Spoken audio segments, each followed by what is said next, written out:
go. Good evening. So call me at sixes and sevens is it here? So apologies. Good evening, everybody. Welcome to the DSMC. Sunday night, everything's changing for the best. Live chat with myself, PJ from Midlife Models, our good friends, Moz from Moz at 6519 Models. Good evening, Moz. Good evening. Luke from Scale Customs. Good evening, Luke. Good evening. And Brian from Bry's Model Bench. I only noticed that has changed, but so good evening, Brian. Good evening, Oh, Brian. you did it, Bri. Brilliant. Did it? And of course, my partner, Mr. Martin Dare from Martin Dare's Dinky Restorations. Good evening, Martin. Evening all. Good evening to everybody in the chat. We're going to try and play a game of not answering every little bit and bobs in case we're missing, but we're going to highlight some of the chat. We've found a way of doing that. So thanks to the discussion I had with Moz and Bri, we've been tinkering about with technology to see what we can do. So we'll be doing that. We're going to go around the houses to see what everybody's been doing. So we'll try and keep that for a couple of minutes each, and then we'll do a bit of a stint each on some subjects. So first of all, good evening to everyone in the chat. John, Darren, Phil, and Mr. Hianulli. So gents, good evening. It's good to see you, as always. Anybody? No. Well, we'll crack on. So,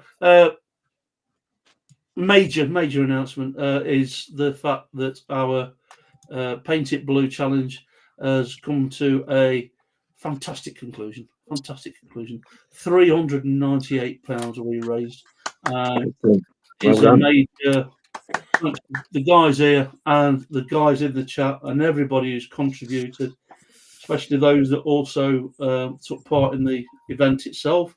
I did a Paint It Blue related subject matter. It was the videos, excuse me.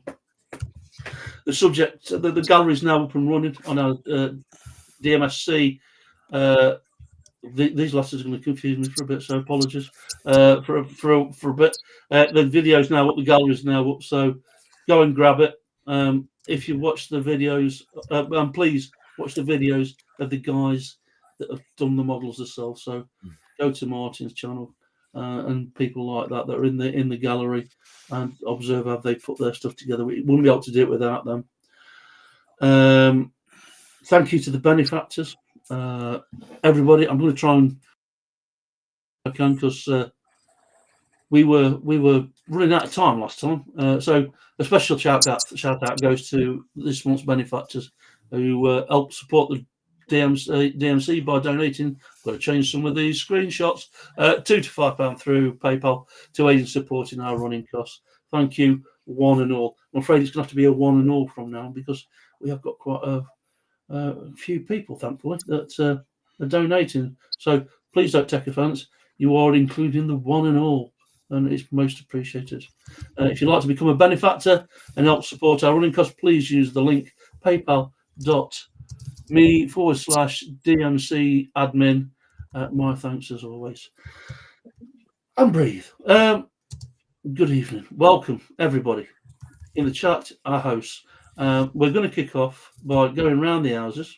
There's 2 minutes each. Everybody's been doing. We'll try and highlight any chat that Brian. If Brian can't do it, I'll do it. Yep. I like some of the chat when points are raised. But we're going to kick off with. We'll kick off with Moz because we're going. He started off last time, but we're going to reverse our category talks this time. So, Moz, what have you been up to this week, my friend? So I've been finishing off my latest builds, ready for put into a diorama, and I'm thinking of getting somebody to build one diorama for me, who's a lot better at it than I am. So I've just finished. Whoops! I think the gun's falling out. Hang on, let's get the gun out. Perfect. Well, you had it then, PJ. That's it. There we go. So that is the M36 tank destroyer Jackson. all been weathered up, looking pretty good. So yeah, got the storage on the side there, all washed out, so it looks like it's got some detail on there. But yeah, so that one's finished now, and I finished off a very old 1975 Tamiya kit, which was the Chieftain. You know, beautiful, lovely little model, and it shows its age. Obviously, you know, even inside there's like little markings where you would put batteries if you wanted to motorize it. But yeah, lovely little build. But the thing that gets me, this is like I think it's 1980s tank, and if you put that to, and these are both 1/35th scale.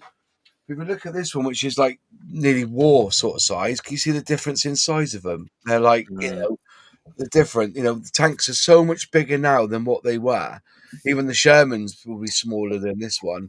But you know, it was interesting to build, and something old and something a little bit more modern.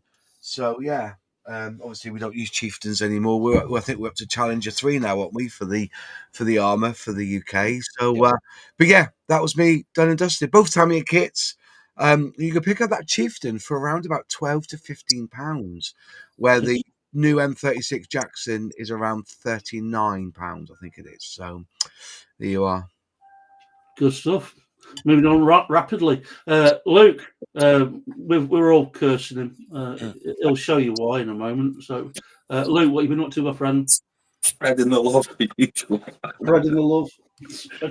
I'd like to thank Moz for this little build. First ever plastic kit this week for me. Could you put on a big screen, please, Paul? Yeah. Look at that. It's like I did print some mirrors for this because there wasn't any in the kit. They actually don't come with one, but I think it just so kind of finishes the model. Really lovely build this was. Like I say, it's the first one I've ever done. Really happy with it. Beautiful, mate. Well, Just as an aside, the reason Airfix didn't put mirrors in it is that the Jaguars never came with mirrors. It was something that you would have to take to a garage and get them to fit on. And the problem is that the Jaguars, everybody just put their own mirrors on, so there wasn't like a bog standard mirror. So I think Airfix pulled a bit of a blinder there. The thing they missed out on was that they should have done the choice of left or right hand drive. And when people say, why is it left hand drive? It's because 80% of all E-type jacks were made left hand drive to be shipped to America. So I'll tell you another thing you didn't know either. They've got 3 window wipers. I was going to get the sandpaper out and file one off. I thought it was a mistake on the molding.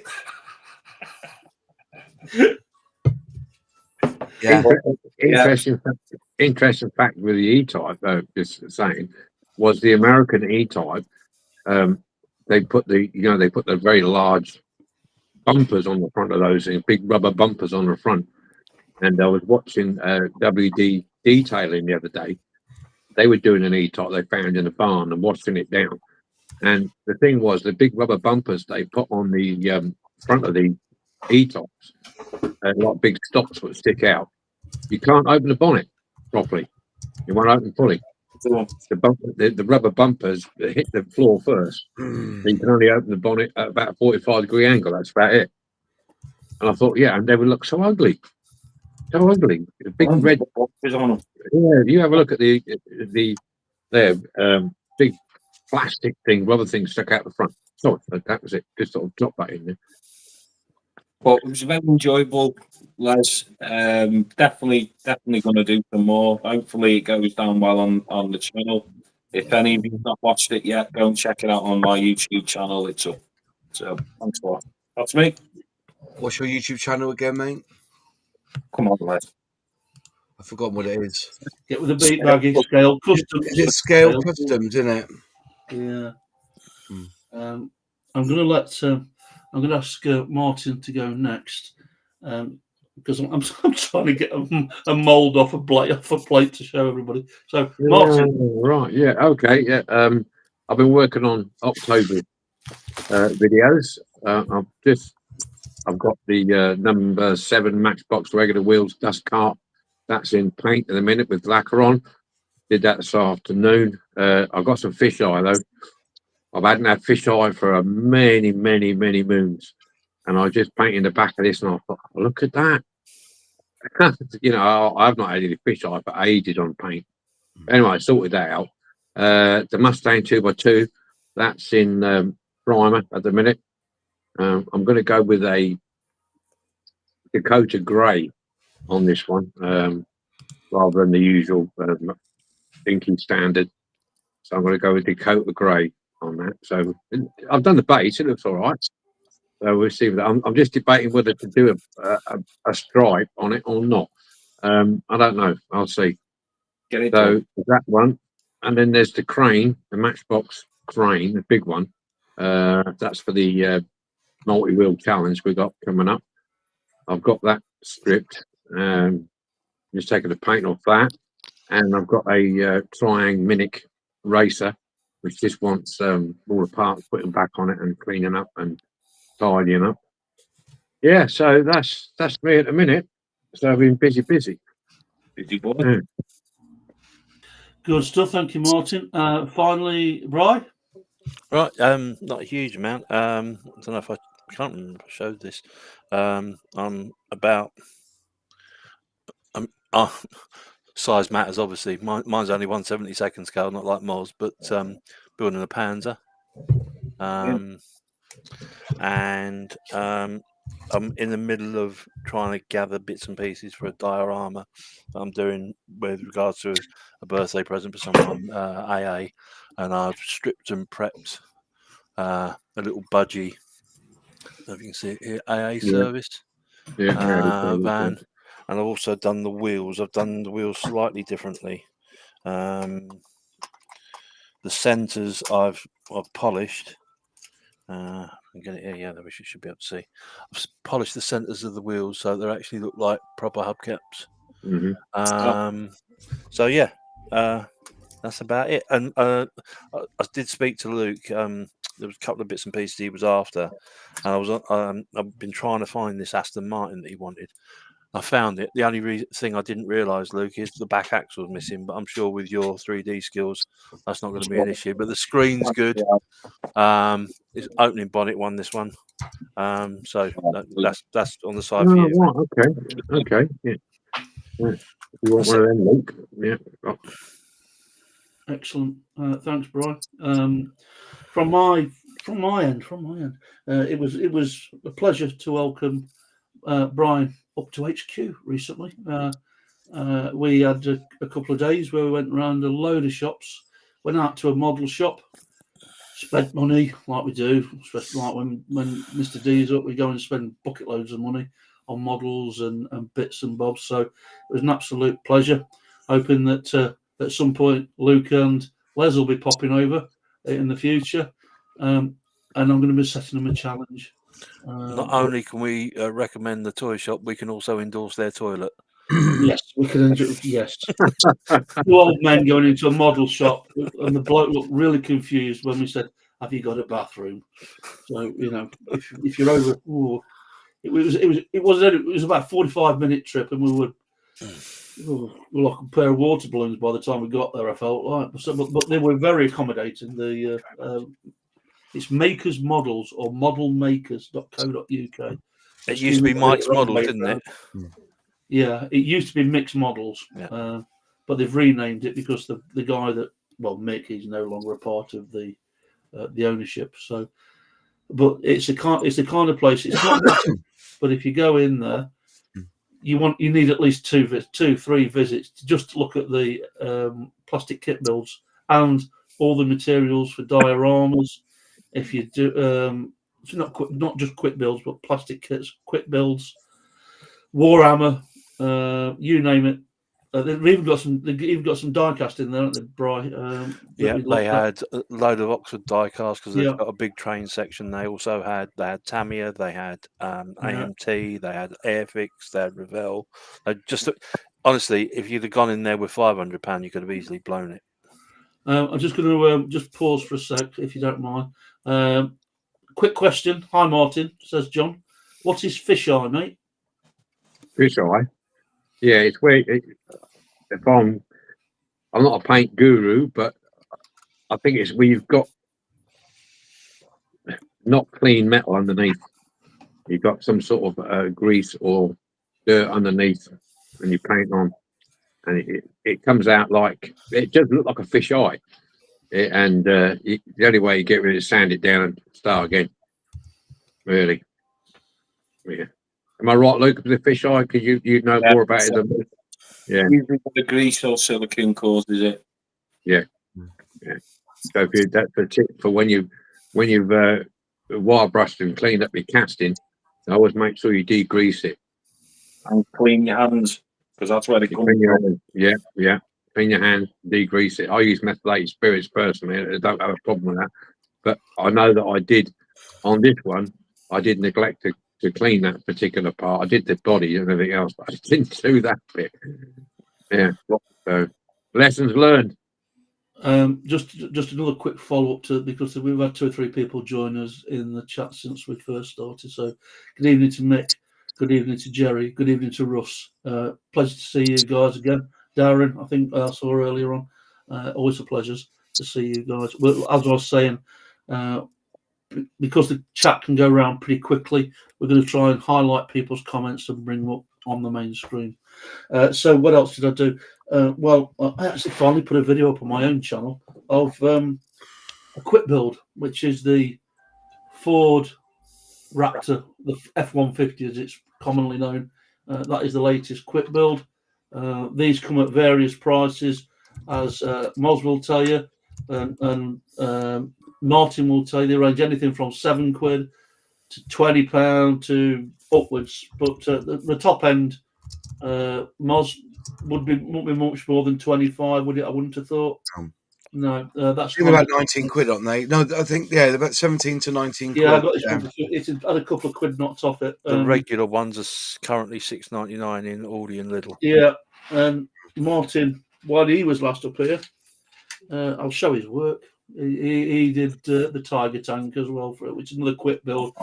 And I'm not ashamed. He's not ashamed. Well, I'll shame him. He thoroughly enjoyed it. He thoroughly enjoyed building it. So I've got a challenge.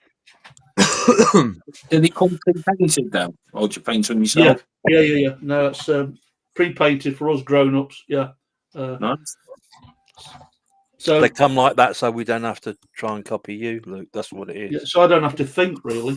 I'll think about it now next. Yeah. If you get one of these and spray it and make it better than the quick build that I put together, I'm most annoyed. Don't tempt him. Don't tempt him. He will. Well, I brought him. He doesn't. Well, I've shown him. We've got a dragon's head up here. He's going to take away when he comes over. But I've got a challenge because everybody ripped into me. Well, not ripped into me, but I had a bit of fun because I was doing these quick build kits and saying, it's just for kids. Well, not one of us has done it without putting a part in the wrong place yet. So I'm going to buy another quick build kit, just one of the $7.99 ones.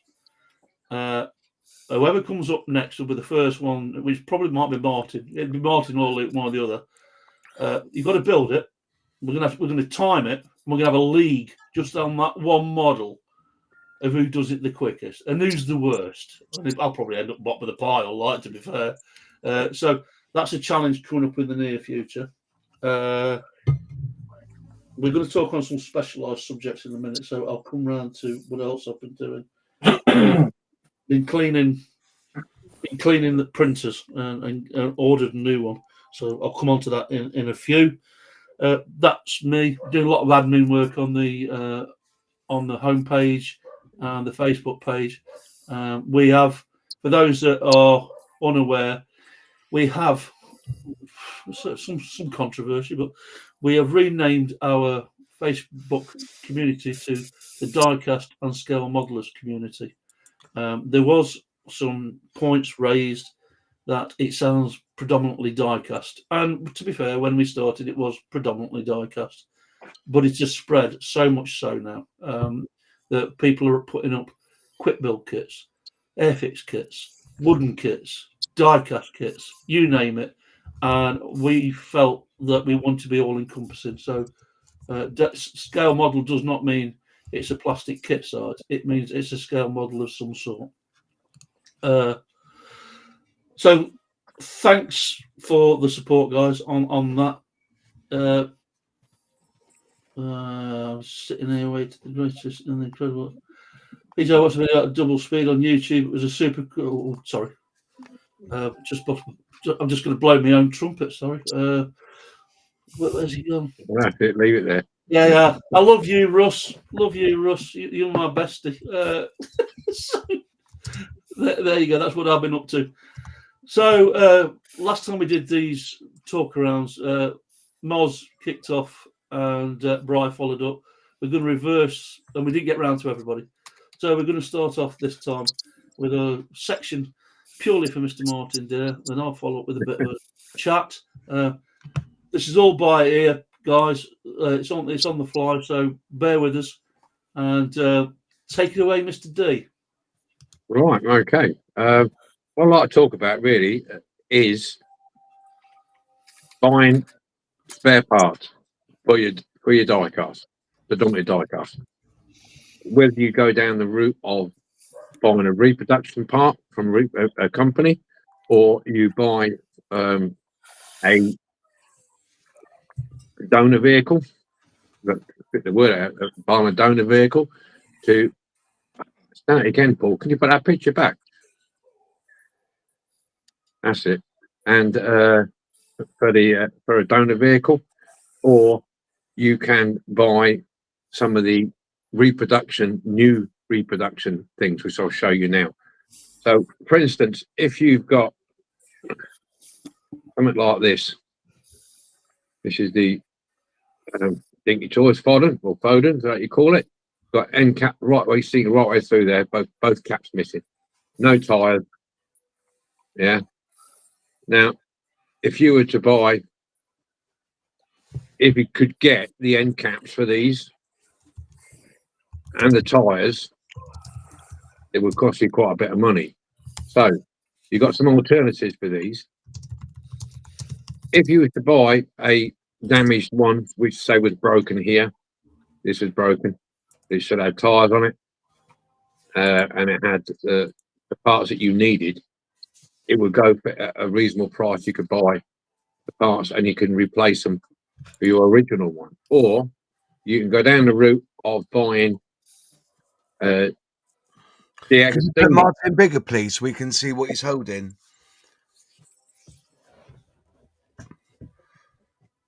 That's it. Brilliant. Yeah, that's better. Oh, that's scary. You can go. You can go down Diagostini route. What they produce, these reproduced Dinky Toys. They did a production run of all these Dinky Toys. Or you can go down the other company. I've forgot the name now. Atlas. Atlas, that's the one, Brian. Thank you very much. They did a reproduction run of these.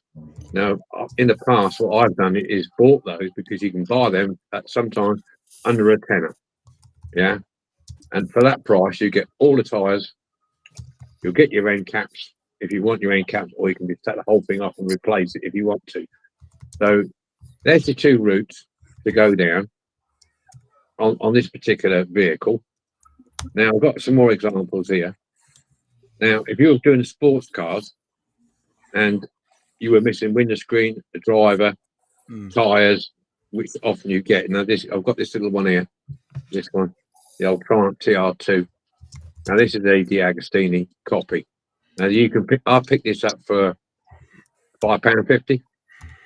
So for £5.50, I've got myself a windscreen, a driver, steering wheels, and all the tyres. Yeah.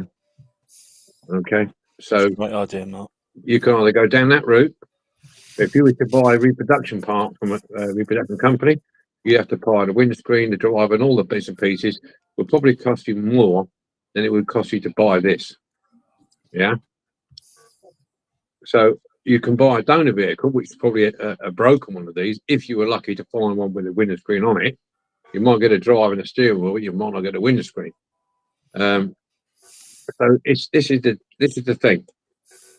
And the other thing is another example is this one here.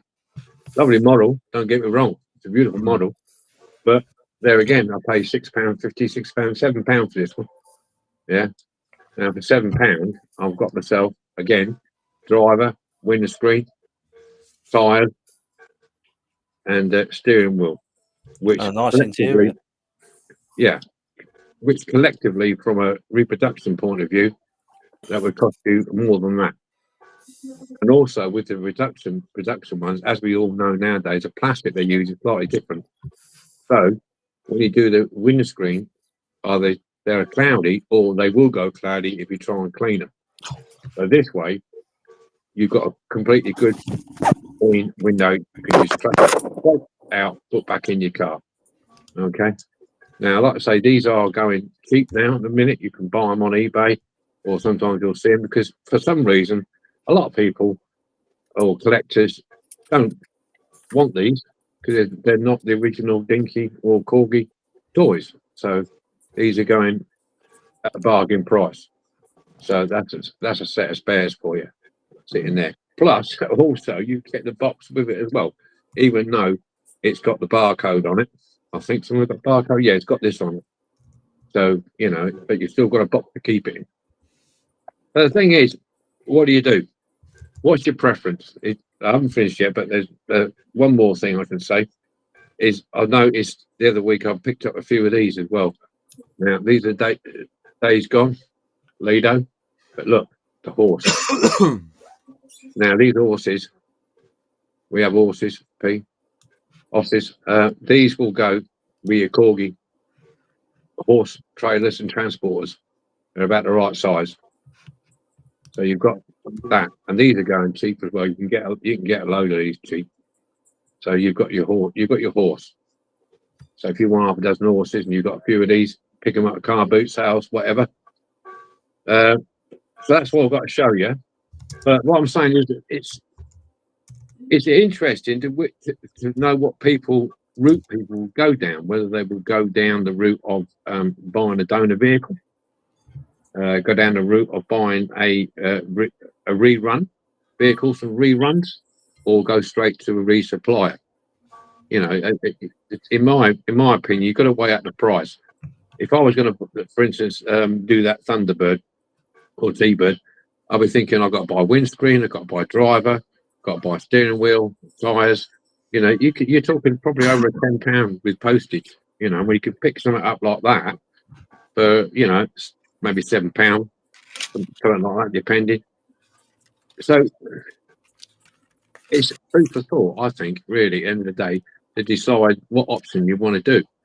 And don't let it discourage you if you've got. But I know on a lot of vehicles you can't get the parts. A lot of reproduction companies don't make all the parts that you need.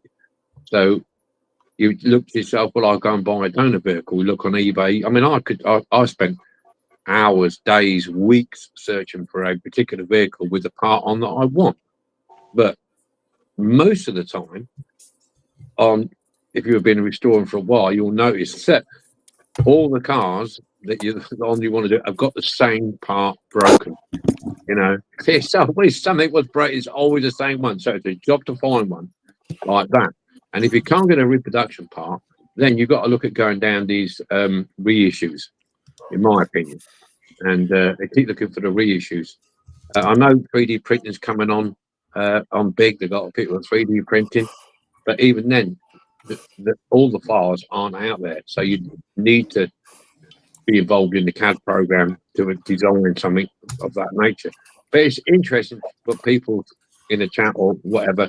What route do they go down when they're looking for parts?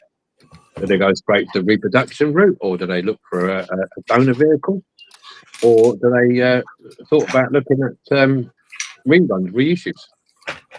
So it's interesting to see what people do. So that's it.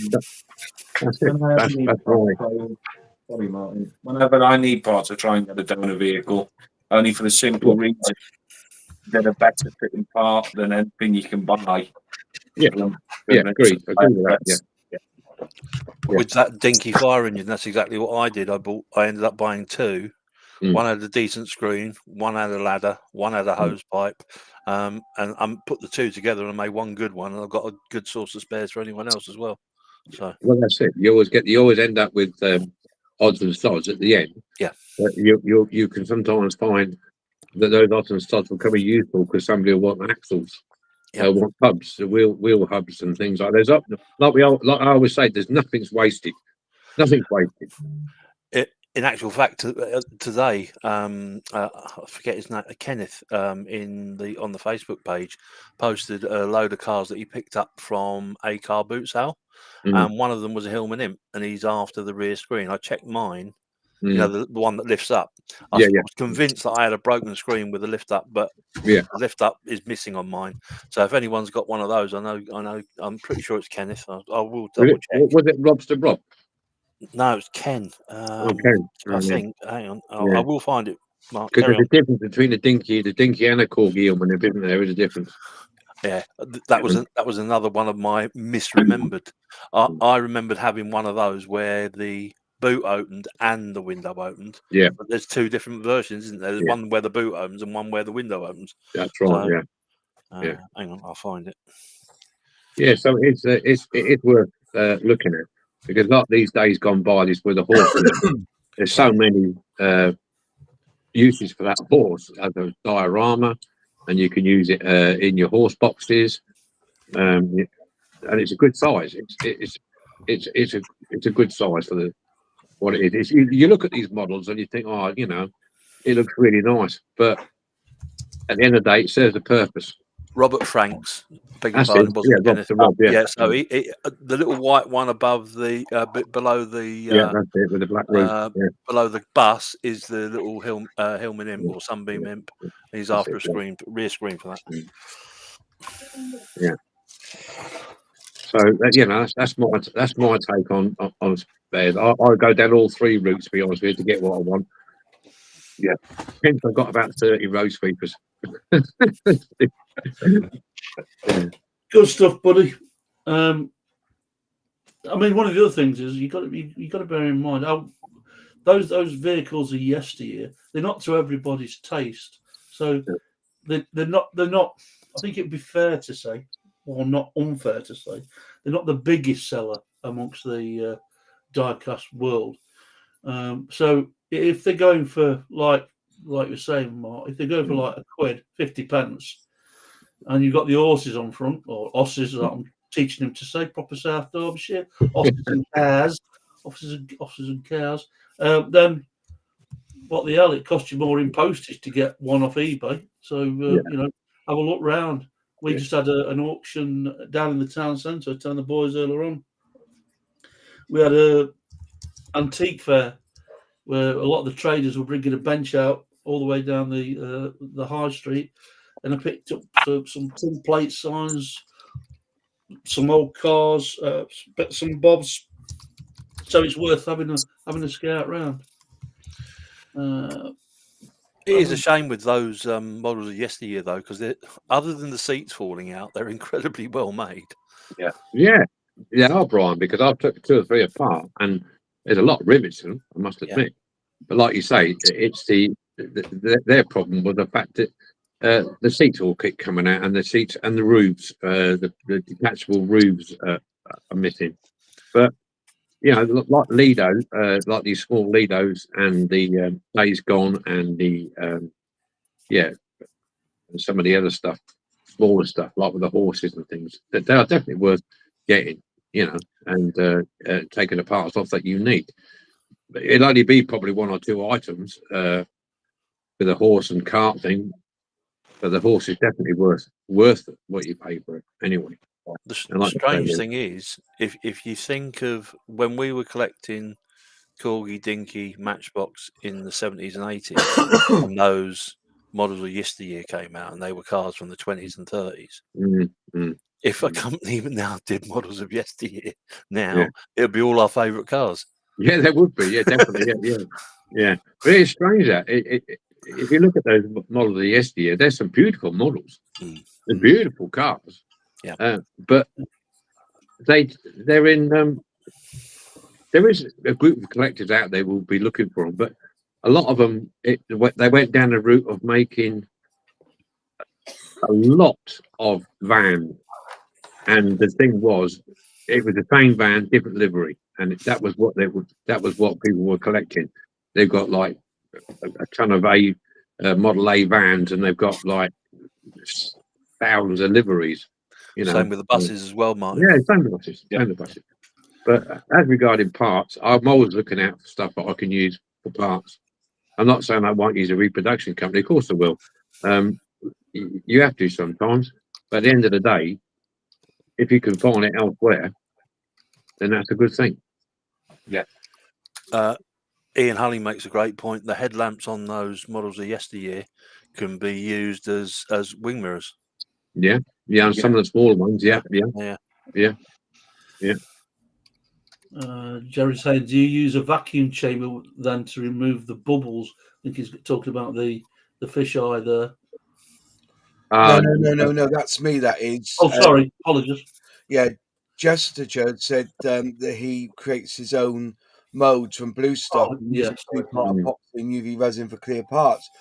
But I said to him, so do you use a vacuum chamber then to remove the bubbles? Because that's one of the issues when you're doing like your own mode, is that you need some way of removing those bubbles.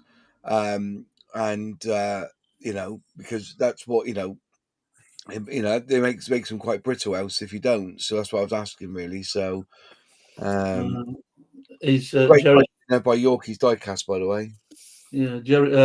I'll come to that. Jerry's just put it up on. He's also saying he's going to create a forge on the balcony of his house to do metal parts next summer. Wow. Right. Yeah. Nice to see the results. Jerry posted some pictures, mate.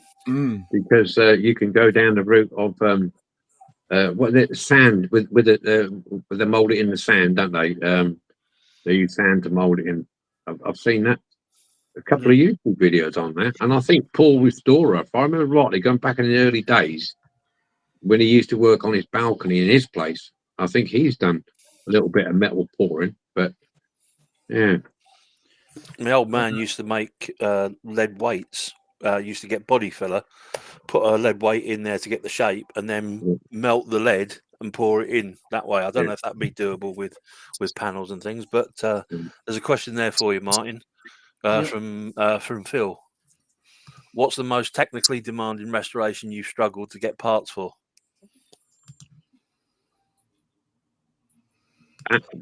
Yes. At the moment, none. I would like to say at the moment, none. Oh yes, I will tell a lie. I will tell a lie there. I do apologise. The one I'm trying to get my hands on in a minute, and I've got, is a tailgate for the three-tier transporter by Corgi. Yeah. It's a tailgate. Now I've got two of them, but I haven't got a tailgate, and that's what I'm after. I'm after a tailgate. That at the moment is the only thing I'm looking for at the minute. But technical wise, all the James Bond, the Batmobiles, and all those TV related parts are available. Even though they are challenging to put together. I think it's only fair to mention the Tonka skip.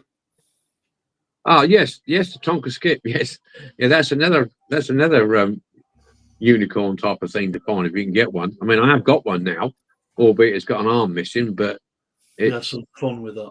It's there. So if I can knock them out, I've got a ton of lorries here. No skip for them. So yeah. I think we've. The great thing is now with the guys with the printers, everyone that's got a Matchbox pipe truck or a Matchbox girder truck, those parts can be done in house now, can't they? Yes. Which I'll show you in a sec. Just to round this off, I have a cheap jar sealer to remove the bubbles. Brilliant. Uses as preserving jar, works well. Brilliant, stuff, Gary. Cool. It's interesting to see your setup. Send us some pictures, and we'll bring them into the chat in a couple of weeks' time. We do it when we're back again. All righty, deep breath. Thanks, Mark. As Yeah, always. yeah, welcome. Yeah, it's a bit Brilliant, Mark, thank hit and miss, but you know, I'm going to do a bit of talking about the sacred subject of 3D printing and where I started with it. A couple of show you a few pieces as Brian's just touched on for replacement, but it kind of falls in with what Martin's been talking about, to be fair, about replacement parts. So if you don't know, there's two kinds of 3D printer. There's what's called a resin printer, which is effectively a bottle of liquid that solidifies, and the tray goes down and it picks up a layer, and eventually it will seal itself and you get a model out the other end, which I'll show you in a moment. And there's also the PLA printer, which is a reel of material. I've prepared this so well because it's all been a rush, but it's basically a reel of what looks like cord, and it feeds through an extruder, and that also prints on a bed. So the things like I can't believe I managed to get these done. I'm just going to have to go full screen. I shall not be able to see this, I don't think. So these are the pipes for the pipe truck, the Matchbox pipe truck. They printed in what's called PLA, and they actually fit together. That's how accurate the PLA printer was. So Awesome. Did those. Talking of skips, so there's a little skip that I was playing about with, and that's also done in PLA. If you're into your UFO, which your Jerry Anderson, there's the interceptor missile that comes in 3 parts, believe it or not, and you glue it together.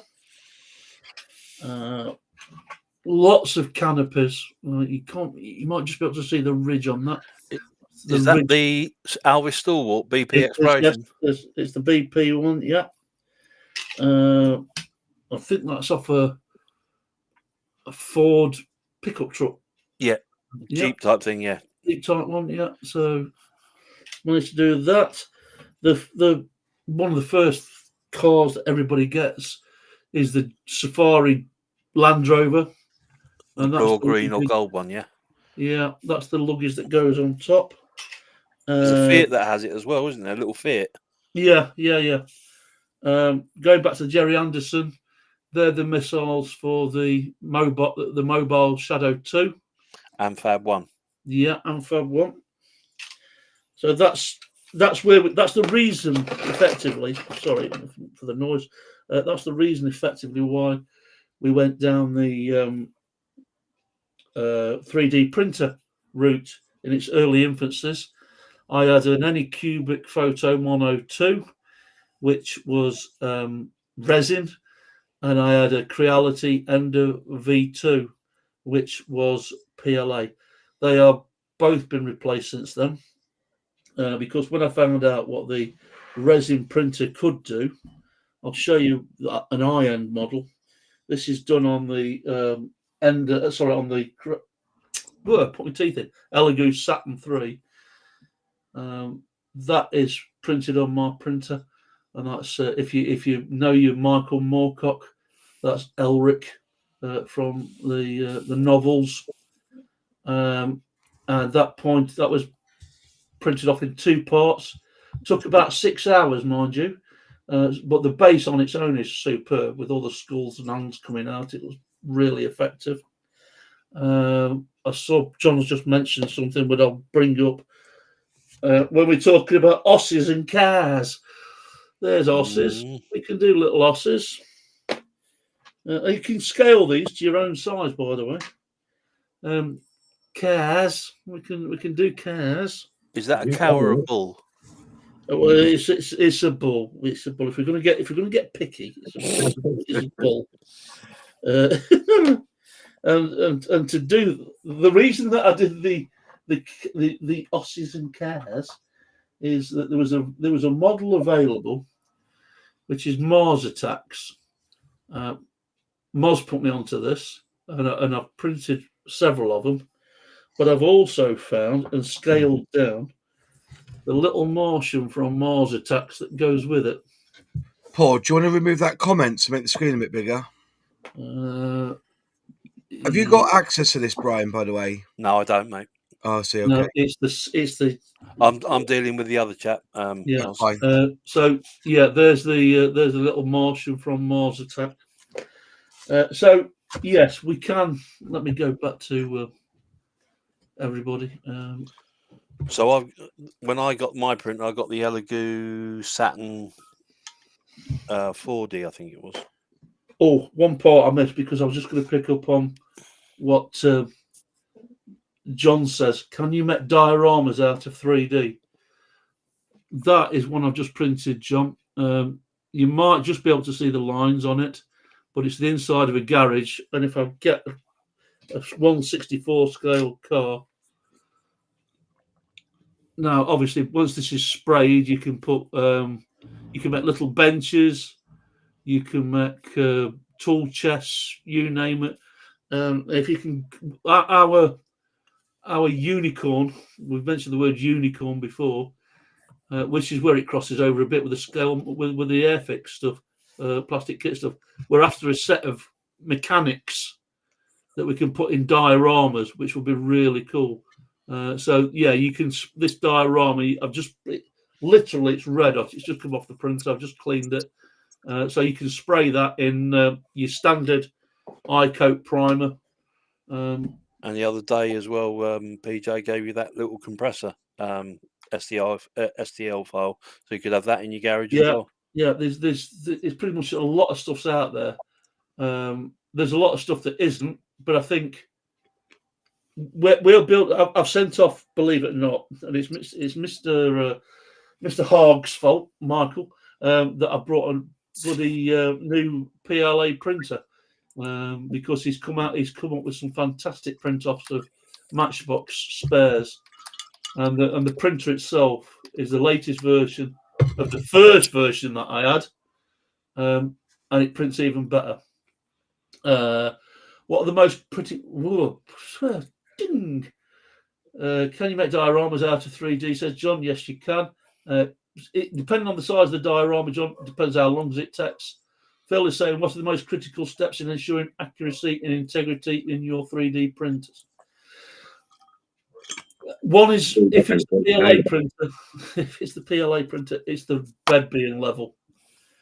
Luke has also got a 3D printer, and if you're in resin, the prints are only as good as the files that you get. We've often spoken about prints that we've done. I can't believe it's a print because to me it's still wizardry and magic how some of these models come off. But you can have a car and it'd be free, and it might have 3 legs, or you could pay for a car and it might have 4 legs. So the files are only as good as anything else. You pay for what you get. There's some really good free files out of there, but that one, the Elric thing, the detail in that, if you can't see it up close, the detail in that plan was £7.50. So, and I was delighted with it. Best £7.50 I've spent. Talking of which, it's never my fault, says Mr. Michael Haag. Good evening, Michael from Diecast Salvage in Grays. He said he sent you a set of mechanics many months ago. Yes, well, I've had to buy the bloody printer he's brought now to do them with, so it's still his fault. So there you go. There's a bit of a range of 3D parts, models, and it ties in. We are trying to do some spare parts, but as soon as I found out what a 3D printer could do, I printed Godzilla, King Kong, skeletons from Jason and the Argonauts, you name it. I went down this fantasy route of stuff I had when I was a kid, because me and Moz have often talked about, can you get plastic kits of the old sci-fi movies? Now you don't have to. Now you can buy a print and do it yourself. Did you do Seaview? Seaview. I've got a little Seaview somewhere. Yeah. And you also did the one from War of the Worlds, didn't you? Yes, I did the Walker from War of the Worlds. After my daughter took me to see War of the Worlds, I was well made up that night.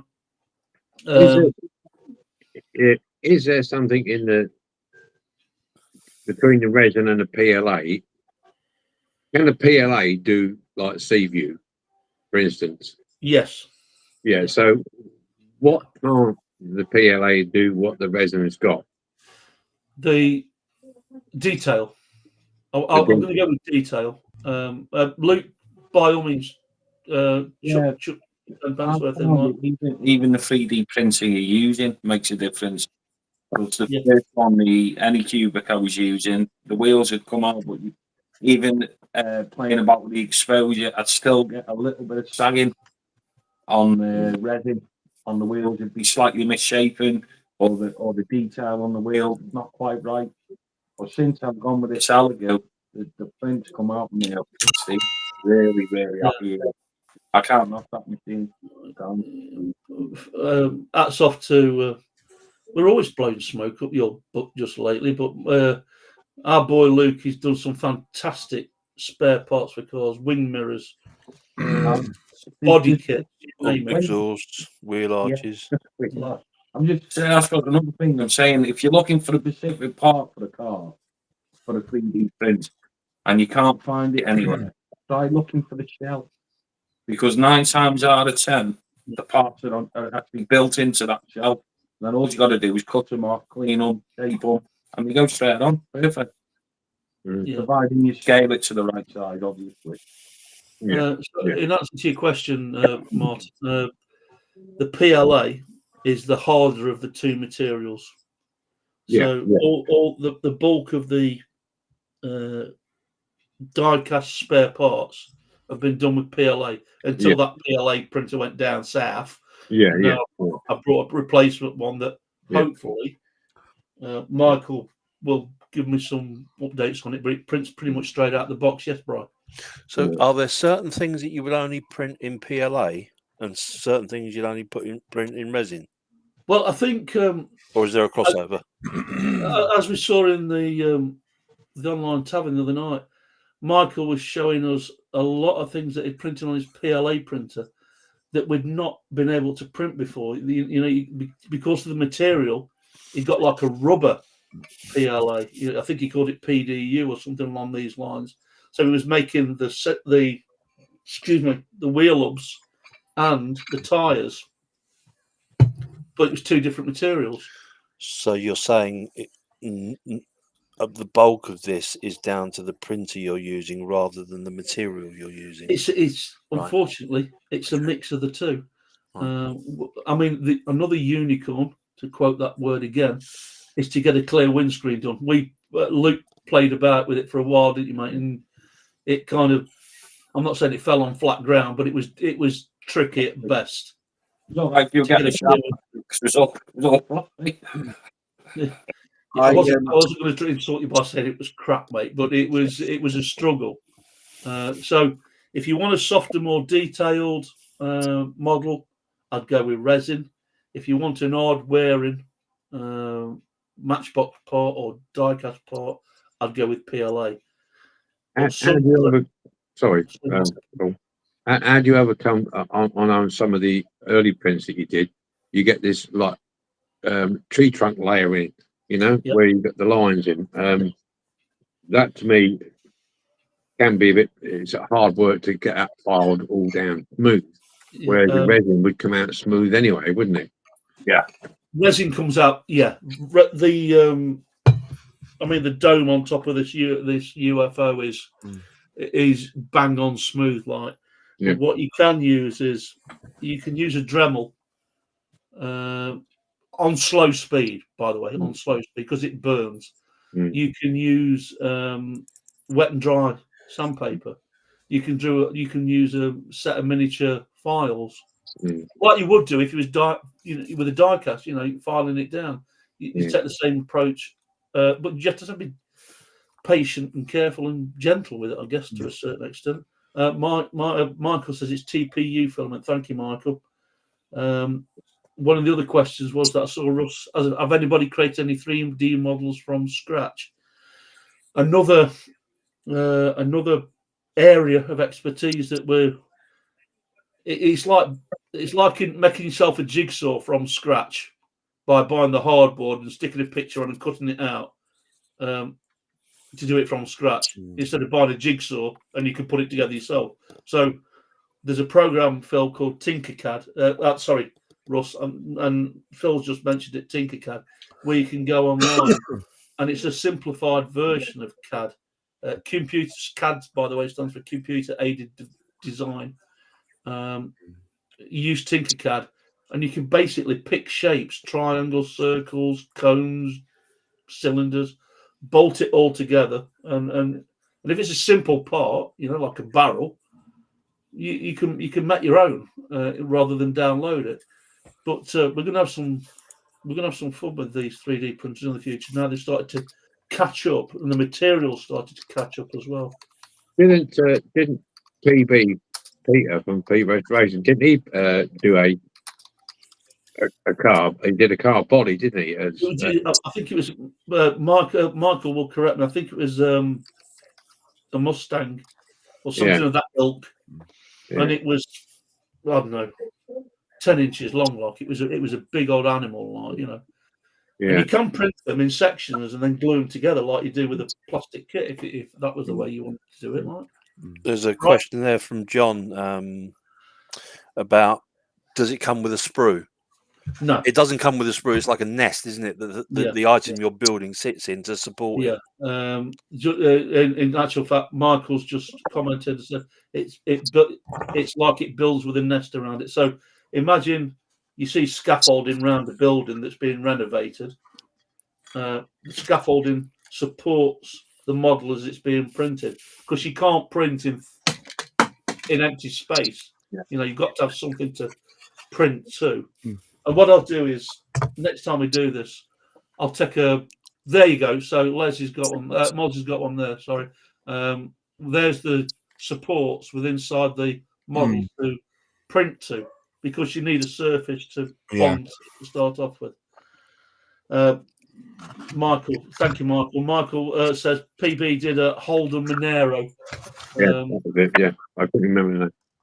Oh, they waffle so much so fast in so short space of time. So, if by all means, throughout the night, throughout the next hour, like if you've got any questions, bang them in there. I hope this kind of bringing questions up on the screen is helping, and you can understand why we're doing it now. It kind of stops the break. Just flash them up, really, Paul. That would be a good one. Yeah. So we'll do that. Make the screen smaller, you see. Yeah. We'll put a default message in there so that the problem we've got is Martin's on a very small phone screen, so he can't see everything that's going on. So we'll do that. Right, who we're going to pick on next? Because he hasn't done this before, and everybody's picking on him because of his bloody car. Do you want to read the comment, Paul? What's that one? You got a comment on the screen. Jump it. Just flash him up, really. You want to flash him up, yes, because it makes the screen smaller. You see. So, it's one pair of hands, mate. Luke, do you want Bright? Do you want to follow up Bright or go before Bright? I'll go before Brian, because it's kind of on the lines of what he's going to do anyway. All right. So our next section, Mr. Luke Sampson from Scale Customs.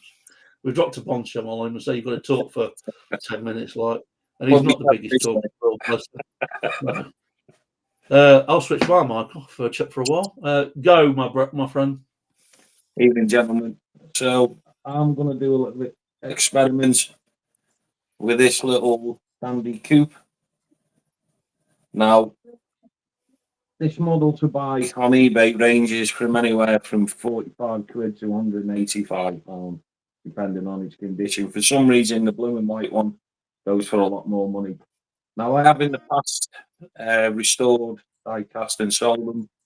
I know I've done quite well on the Fab one. And there's the Bedford Hullmore, the dinky one, I've done quite well on that too. So, before I strip this, I was thinking, well, so leave it complete and try and master up, chrome up, polish the windows with it complete. Will that alter the value in any way? And I come to the conclusion, yeah, it will. So I decided to strip it. Now, before I stripped it, I don't know if you're going to see it, but I did do some samples of the paint to get it bang on for when I come to restore it. And I put a little, you're not going to see it, but a little cream dot inside there. Just testing the paint. So pre-mix that. I'm going to restore this as close to factory as I can get it. And then what I've also done, excuse me a minute, also repo box for it. Now what I'm going to do, once it's done, I'm going to stick it on eBay for sale and see what it actually sells for. I'm going to see how much, just by restoring that model, affects the price. So the video for this will go out on Thursday. It'll be up on eBay on Friday, and I'll have the results for you on the next meeting. So that's my challenge for this week. And obviously, I'll keep you posted. I'll get on with it. So I know, Brian, you're going to go down similar sort of route with what you're talking about. Yeah, I mean, last time out we were doing the Hot Wheels, but unfortunately there's not enough info to do that on a regular basis. That'll be a kind of ad hoc thing. Being that I seem to be the king of controversy, I thought I'd talk about coding and how it is that we've set ourselves, or there has been put in place limitations on what it is you actually do with your models. If you think of an Airfix model like you did with your E-Type today, if you buy an Airfix model, it doesn't matter if you build it, paint it green, purple, yellow with blue spots. Nobody is going to reflect on what you've done to it other than the fact that you've made a nice looking model. When it comes to diecast, it seems rather strange that there's a whole set of codings for what you can and can't, well, not what you can't do, but the restrictions that are placed by doing it. Now, Code 3, as I understand it, and this is like the old internet thing of how do you cause an argument on the internet? Express an opinion and wait. This is what it's like with the coding. Code 3, as I understand it, is if you make any change whatsoever to a model, it's Code 3. Consensus, yeah? Is that about right? Yeah. Cool. Okay. And my argument is, I can guarantee that when Luke finishes his model that he's doing of the Ladandi, it will be 1,000 times better than it ever was when it came out of the Corgi factory.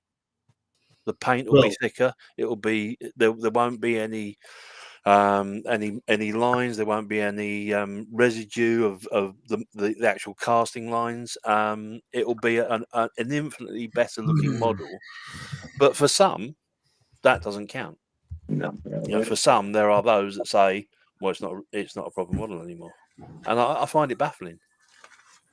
So that was the sort of thrust of my thing. I just wanted to get people's opinion on what they think with regard to coding, because I mean, it's like with the Matchbox ones that I'm going to be doing.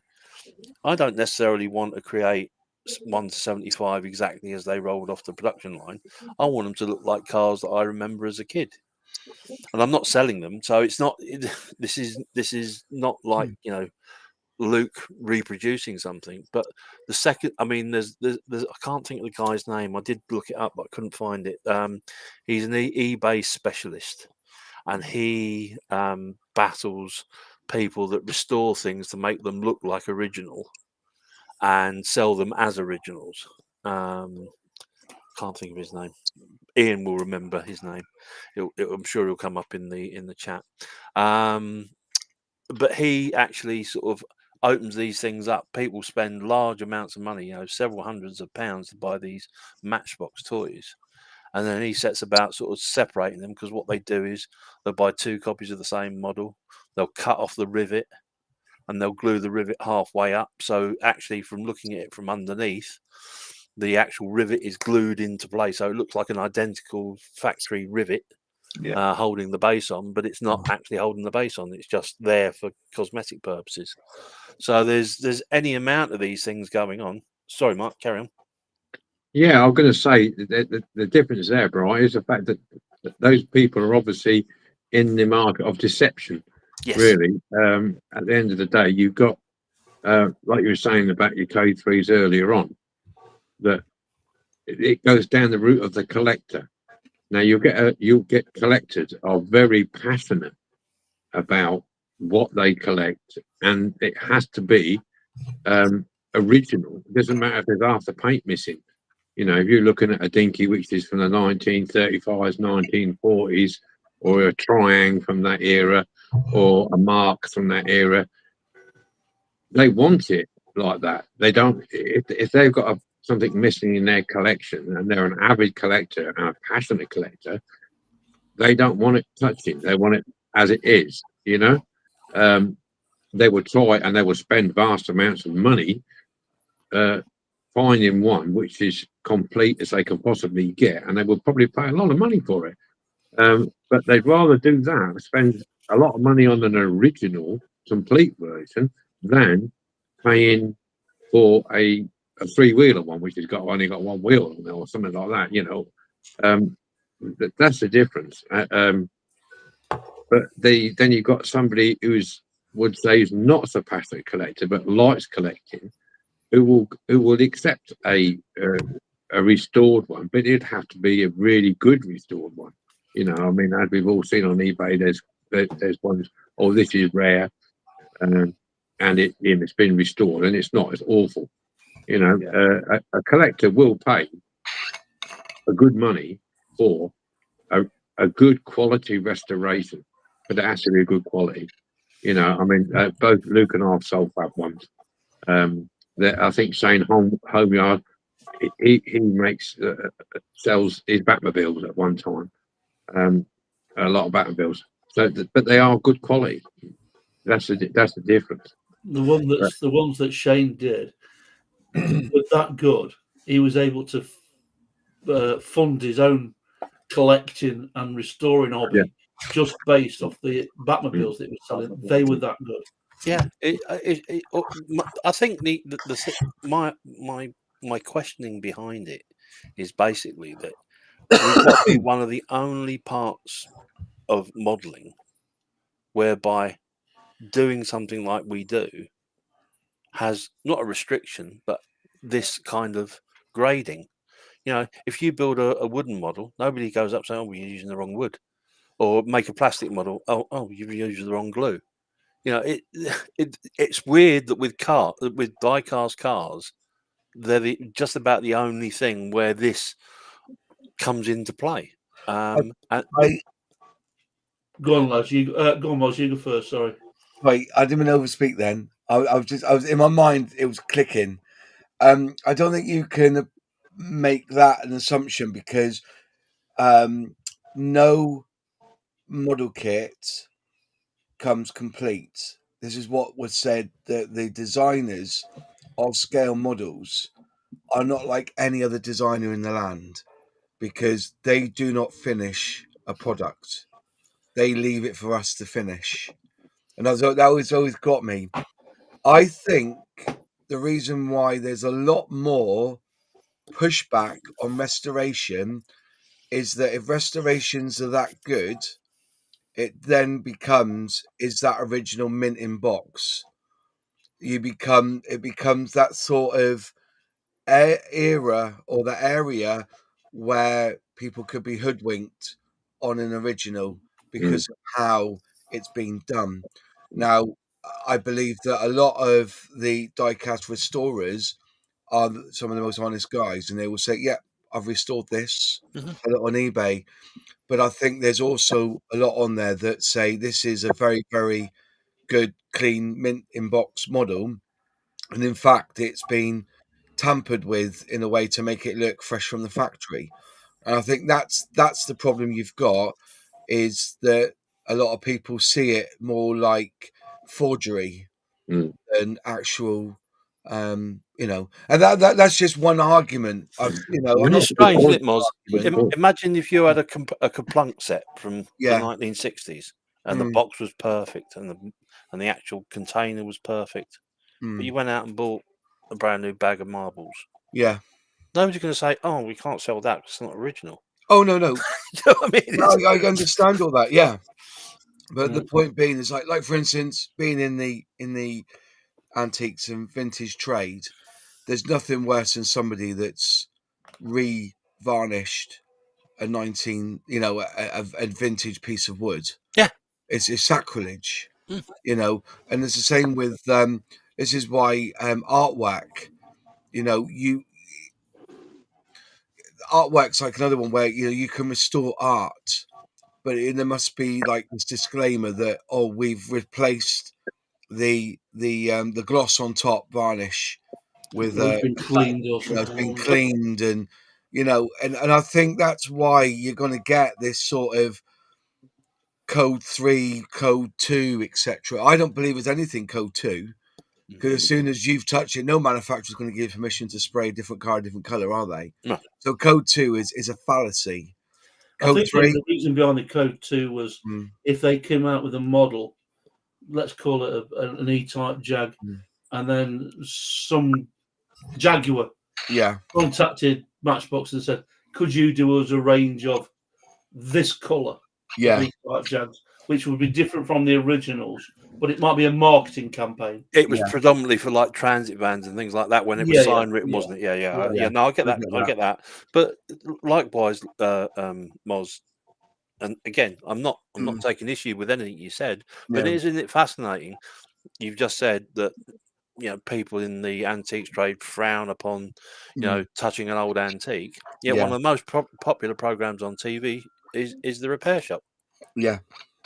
Which is exactly what they do. But I think that's the mentality of it all, because like I think, for me personally, eBay, but see, our motto, my business partner and I's motto, is we give a second chance of life to goods that would end up in landfill. Yeah. And restoring these cars, in fact, is giving them a second chance of life in the hands of somebody who wants that particular car or that particular vehicle. And it's the same, the restoring program. I think when recession really hits, and I think it will hit in the next 2 years, and you'll see the dollar, the pound to the dollar rise, if you know what I mean. So you'll get $2 or something like that to the pound, and things are going to get expensive. I think we're going to see a lot more of this restoration. Yeah, and I do get where you're coming from. But as I said, I think it's more the pushback of the forgery side of things, and then people are worried that they'll go and buy a die cast somewhere. I think it's mint in box and looks gorgeous and everything, and then when they get it home, they realise that the rivets have been stuck in, so somebody's definitely pinged it out.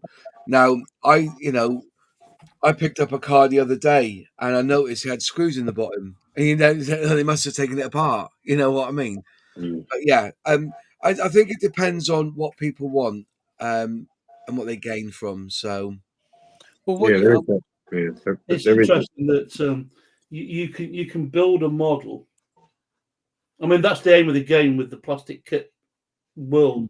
You build a model, and something like Luke's done with his, and you do with yours. You could take them to not blowing smoke again, but you could take them to a show. And half the idea behind you building them for a lot of the top end builders, that's the aim of the game. Yeah. I want to take it to. I mean, I've got a question for you myself after this, but you'll take it to a show. Yeah. We haven't got that. Nobody's going to put a show on saying, "Here's Martin Day's restored dinky collection." You know what I mean? So you would then see him on it. I mean, Martin doesn't, but you would see cars on eBay. And like Martin says in his previous piece, you go on there looking for them restored models because in effect, they're going to be cheaper, and you buy it for spare parts. Well, I think you've already just answered your own question. Well, no. But I tell you exactly what the difference is. We create our own artwork with plastic. You're restorers. That's the difference. You're restoring something to the original, where we are creating something new. So my question was going to be, okay, after you've taken your model, anybody who's created something, taking that model to a show, what's the value of it once you've built it? Has it plummeted, or does it keep its value? There's no value in anyone's models. There's no value in it. The value is the admiration you get from other scale modelers saying or winning a prize. Yeah, it is dick wagging. I'm not going to deny it. showing off your scale models at a show is dick wagging. And people get offended when I say that. Oh no, I just want people to see. You are, because it's, you know, as soon as they come up and say you've done a cracking job on that Stalwart, Moz, you're like, yeah, dick's got big again. Do you know what I mean? And I'm not trying to be rude about it, but I'm honest about these things. It's feeding your ego. And it's the same as those who restore the big cars, like the military trucks and everything. They show them off. You know, that's what vintage rallies are. You know, you got these guys who, you know, who tinker about with a machine that all it does is pumps water, you know, and they do it to show it off. But if you really want to change, I am surprised, you know.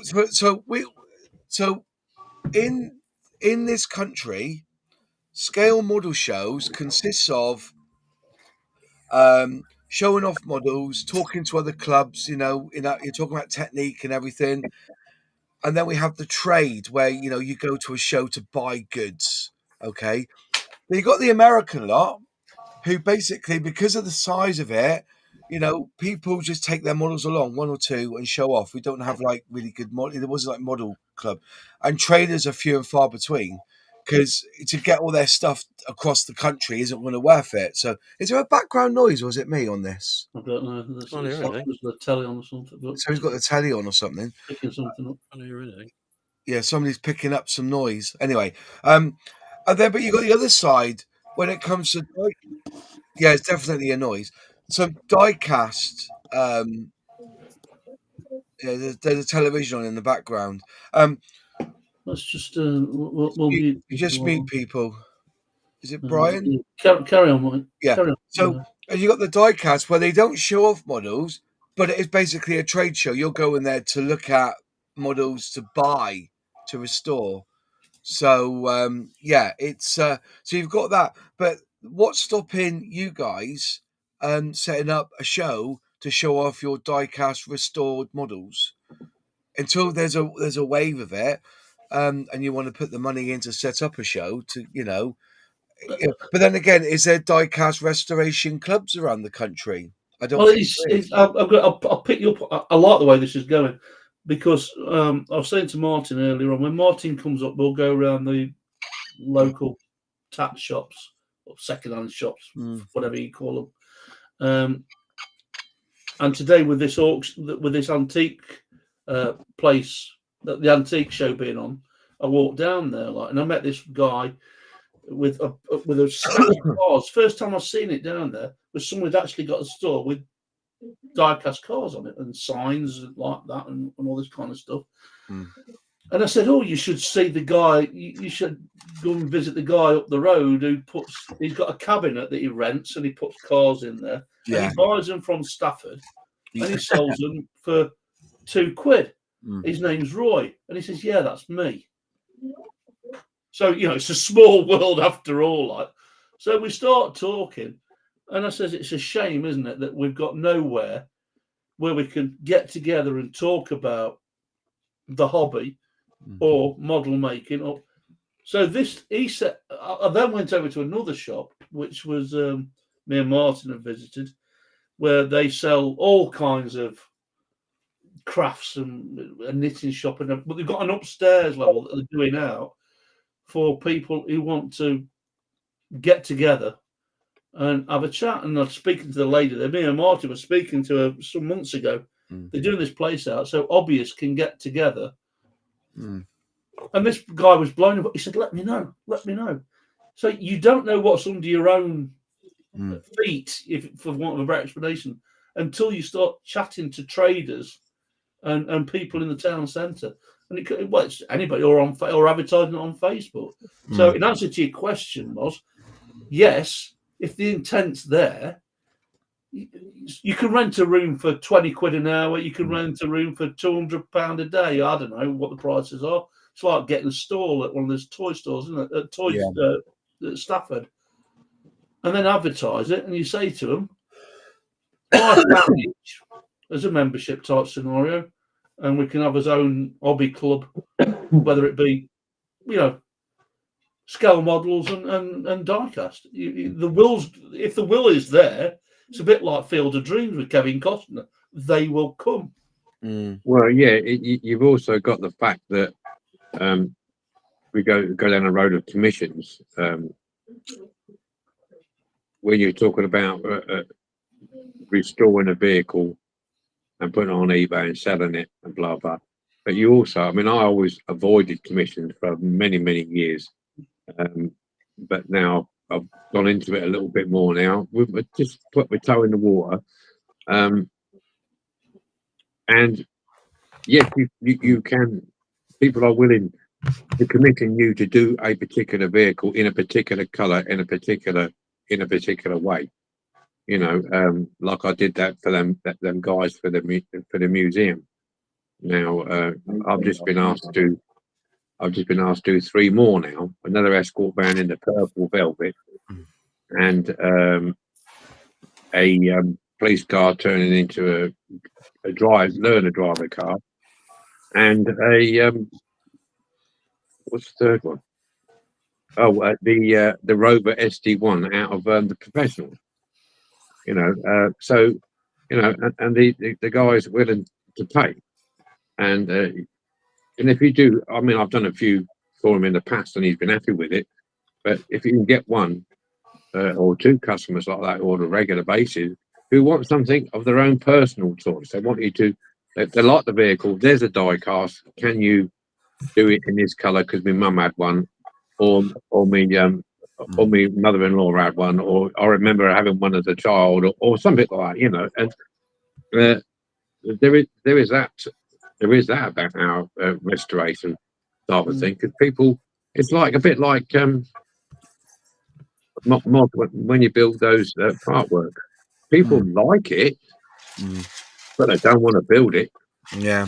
You know what I mean? Don't want to buy it.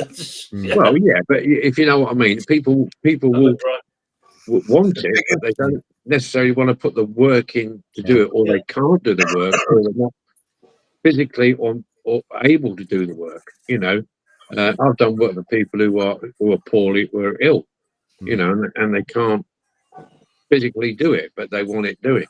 You know what I mean?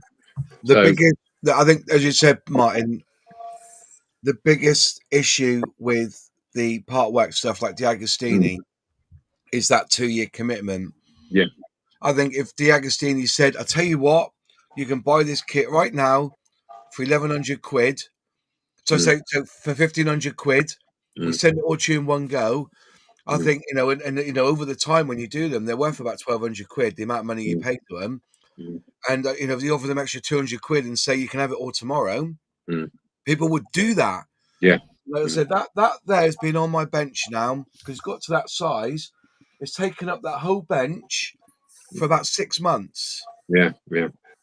That's the annoyance, you know, and it's going to get damaged. It's damaged already because I've already broken the exhaust off it, moving it around, trying to get things done on it. Yeah. So, showing it to a bunch of drunks on a Friday night. Yeah. But that's it, you know. It's the thing is, though, luckily where it snapped, you know, you just glue it back in and you won't ever see it again because it'll get covered over. Let me That's the issue, you know. Sorry, Brian, you did raise your hand, so apologies. Go on, mate. No, it's just a couple of things that come out of that. Obviously, that is definitely a thing because I've asked Luke to do a Corsair for me because the old man had a Corsair, and so I've got the Corsair that I'm going to pass on to him, and he's going to do it in the sort of, for want of a better term, livery colour that the old man's one was. But he's disappeared now. I wanted to ask Moz whether he's ever been approached about, Moz, my granddad worked on Spitfires. Could you do me 1/24 scale Spitfire or 1/48 scale Spitfire in a diorama? Now, I know you said you don't like doing dioramas, but you'd certainly make the model and then pass it on to someone that does a diorama. Yeah. Is that a thing within the plastic model world that you get commissions that way? Yeah, all the time, mate. I can make a fortune, but I don't want to do other people's work.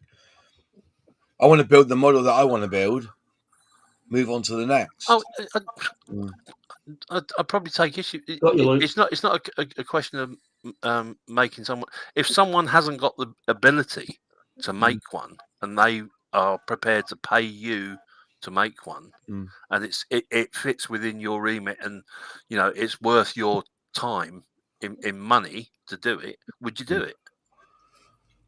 Would they pay me to do it? Would they pay me the correct wage for doing it? What's minimum wage now? £12 an hour. So you're taking a £30 kit. So just for example. So say someone's asked you to do a 148 Spitfire, and the average Spitfire price at 148 is between 20 and 30 quid. Yep. Okay.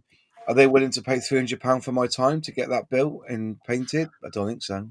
You see what I'd do? I'd go to Luke because he can get them done in 2 days. And they look stunning. You've upset Moz now. You've upset Moz. I like him to see the do the rigging on the Messerschmitt. Oh, challenge. Yeah. Once you've built a kit, Moz, have you ever revisited it a couple of years down the line, ever changed the livery, repainted it, or even customised it in any way after, like, whatever, it's been built 12 months or whatever? That's something you do? I've done that many times. Yeah.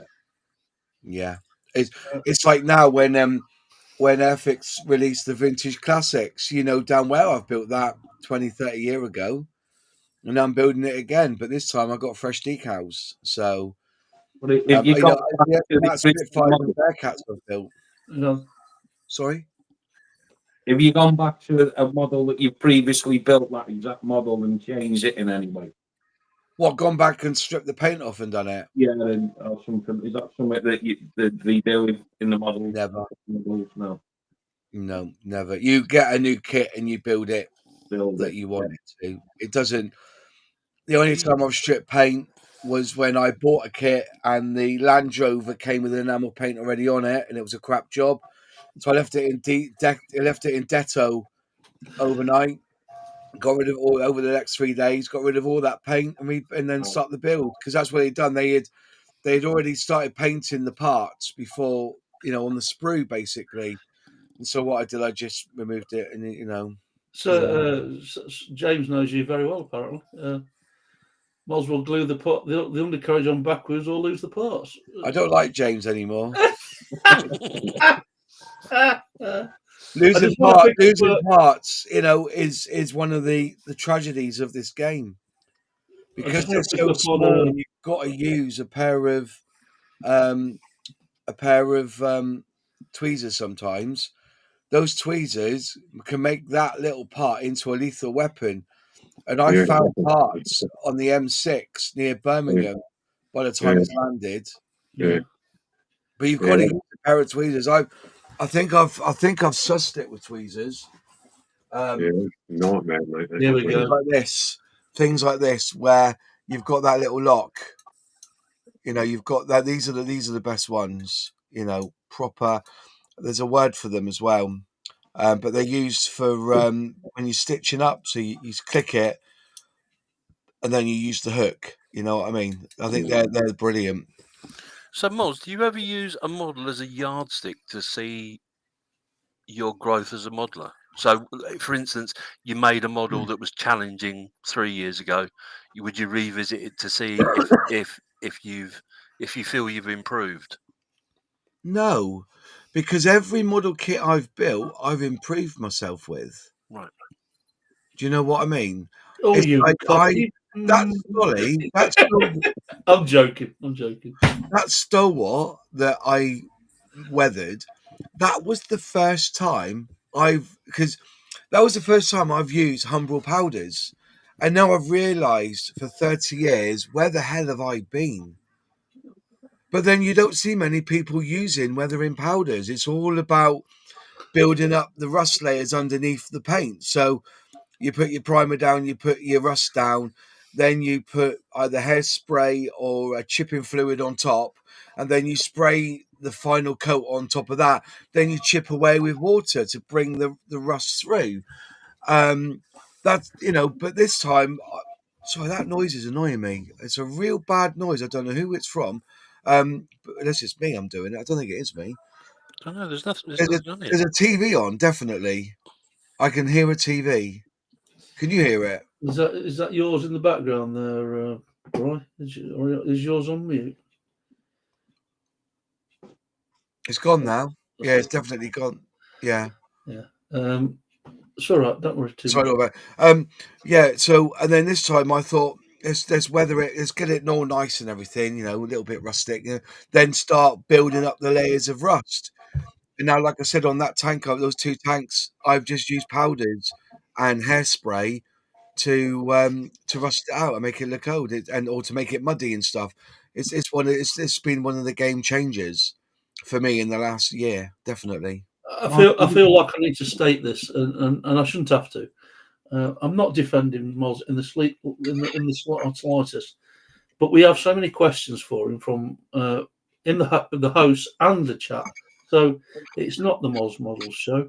We've got genuine interest in what the plastic kit guys do. It's not just Airfix, and vice versa. We've been asked a lot about diecast recently, so it's a 6 of one, half a dozen other things. So I just want to pick up on what Jerry said, and I want to mention Phil. So forgive this will make sense. Jerry was saying it's all about intent. Do you intend to fool a buyer? We're going back to the story and the model, if you don't mind. Intend to fool a buyer into think it's mint in a box, or do you tell the buyer it's a repainted restoration? If I could just follow that up with, we've got a friend, Phil, who's in Yorkie's Diecast Workshop, Phil, who did us all a little car, and he was able to it was a Hot Wheels car. There's one that Bry's got there. He was able to take that off the card, because you know, if you go in the shops, they're on a card in a plastic case, for want of a better explanation. Take the label off, or the signage off, and effectively make a unique label for all the guys that are in the group, and put it back on the card, and you would not have known, because we all looked at them. You would not have known that's not how it came from the factory. It was brilliant, totally brilliant. But it would have been, if we're going down this, just to rehash this coding thing for a moment, that was never authorised by Hot Wheels or Mattel, but it was brilliant. Yeah, and that's what sometimes you'll want that. You want. There's this car I love. Can you make it mine? Can you make it unique? And you'd go to the likes of Moz to do a plastic kit, Martin, Luke, these people that can do the certain jobs. We can do decals now. There's nothing pretty much, apart from that clear plastic interior that we were talking about earlier on, that you can't in some way, shape or form replicate. You can do wheels, you can do tyres, you can do parts, you can do body parts. From the plastic kit, you can go and get a second-hand kit and kit bash it. You know, so it's all out there. But you will never get away from the fact that there are still specifics that you can't get hold of, and you have to go to a full-blown, to get a part. Perhaps I should qualify what I was saying. The point I was trying to make was it kind of undervalues what we do, and I'm not talking. Yeah. I'm not talking. Oh, yeah. I'm not talking about creating a model to sell. I'm just saying when we restore. I mean, Andy Bourne's a case in point. I don't know if you've seen his latest video. He's done the Lotus Elan. Yeah. He's done it original green with a yellow roof. He's redone all the decals. The car looks fantastic when he's finished it. It looks absolutely great. But because he's done it, it's now to some people it's undervalued because it's now a Code 3. And that's what upsets me. It's undervaluing Martin's work. It's undervaluing Luke's work because it's a Code 3. That's why I brought up the coding again. Yeah, it's only undervaluing to the collector, really. At the end of the day, there were so many thousands of these cars produced. You know that the collectors have got them, but I don't consider. I'm not trying to stick it down, Brian. I don't consider if somebody wanted to undervalue my work, is undervalue, not because of from a big-headed point of view, but from a point of view that it doesn't matter. I enjoy doing what I do, and it doesn't matter. I'm not going to resell it unless I'm being commissioned to do a resale. This is for me, for my pleasure, for what I want, and I like to take what bugs me a lot. I know these things were toys at the end of the day, but the actual engineering and these guys who carved out these tools, the tooling in the old days before the electronic machinery they got nowadays, these guys hand carved a lot of this tooling to make the castings for these things, and the detail they put into it is amazing. If you strip some of these old dinky toys down, you think to yourself, look at all that detail underneath that paint. You know, which was the designers and the guys put all that effort into that tooling, and then when it got through to the factory, it was covered in a thick layer of enamel paint. You know, and a lot of the details were lost. And for me personally, the beauty of doing these is I can bring that detail back to life as I think it should be. I mean, I know as a child, I was a kid, you know, at one time, believe it or not. Get out of here. And you know, I wouldn't bother about details. I'd get my pocket money, go down the shop, get the box, rip it open, get it on the carpet, buzz it around, you know, crash it in my mate's car or something like that, and jobs are good at. But it's not till later on that you appreciate the amount of work and effort was put into the tooling of some of these castings. It's incredible.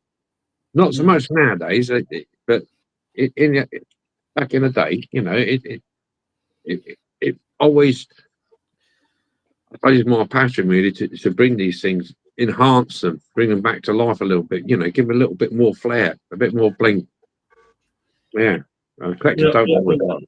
We've got a few comments, so if we can just crack on with them, just because I don't want to miss anybody. That's why I think the QQQ is really working tonight. If you got but I also want to point out, Michael, behave yourself. I've got a bigger one than you, and I'll show you when they've done it. It was referring to taking models to a model show, and you were talking about ego and stuff like that. Moz, you know, that's the payback you get for doing your model. And add some dancing girls, and they definitely will come. So behave yourself. To boldly go, Moz, we'll glue the muzzle on backwards. Yeah, we covered that. Sorry. John is saying, Moz, how would you take paint off an Airfix kit? I'm old school. I use Dettol. Basically, I would cover it with, because you know Dettol's quite what's it called? Collagive, is it called? So I've done videos on it. If you want to go and check on my channel, just look up, you know, removing paint, and you can use it with enamel. You can even use it on you know, on your die cast. You cover you get a big pot of Dettol, leave it in there overnight, and you'll find that it comes off like a skin. It dissolves the paint like a skin. And also with that technique, you can also, if it's like one part, like I've done before, that when I've once when I had an FX plane, and I picked up by the wing thinking it had dried, and it hadn't, left a fingerprint. What I was able to do was just mask off that area, put a little bit of Dettol on it, and it peeled off that part of the paint. Then I sprayed it up again with the correct colour. So that's the easiest way of removing it from there. From our side, and the boys can add to this as well. If you're going to restore a die-cast vehicle, you'd use the main aim of the game is to use caustic soda to remove paint. But if you've got a lot of plastic parts, painted plastic parts, like the John Player Special, which is a black and gold one, the plastic parts are usually coated in a gold lacquer. Oven cleaner.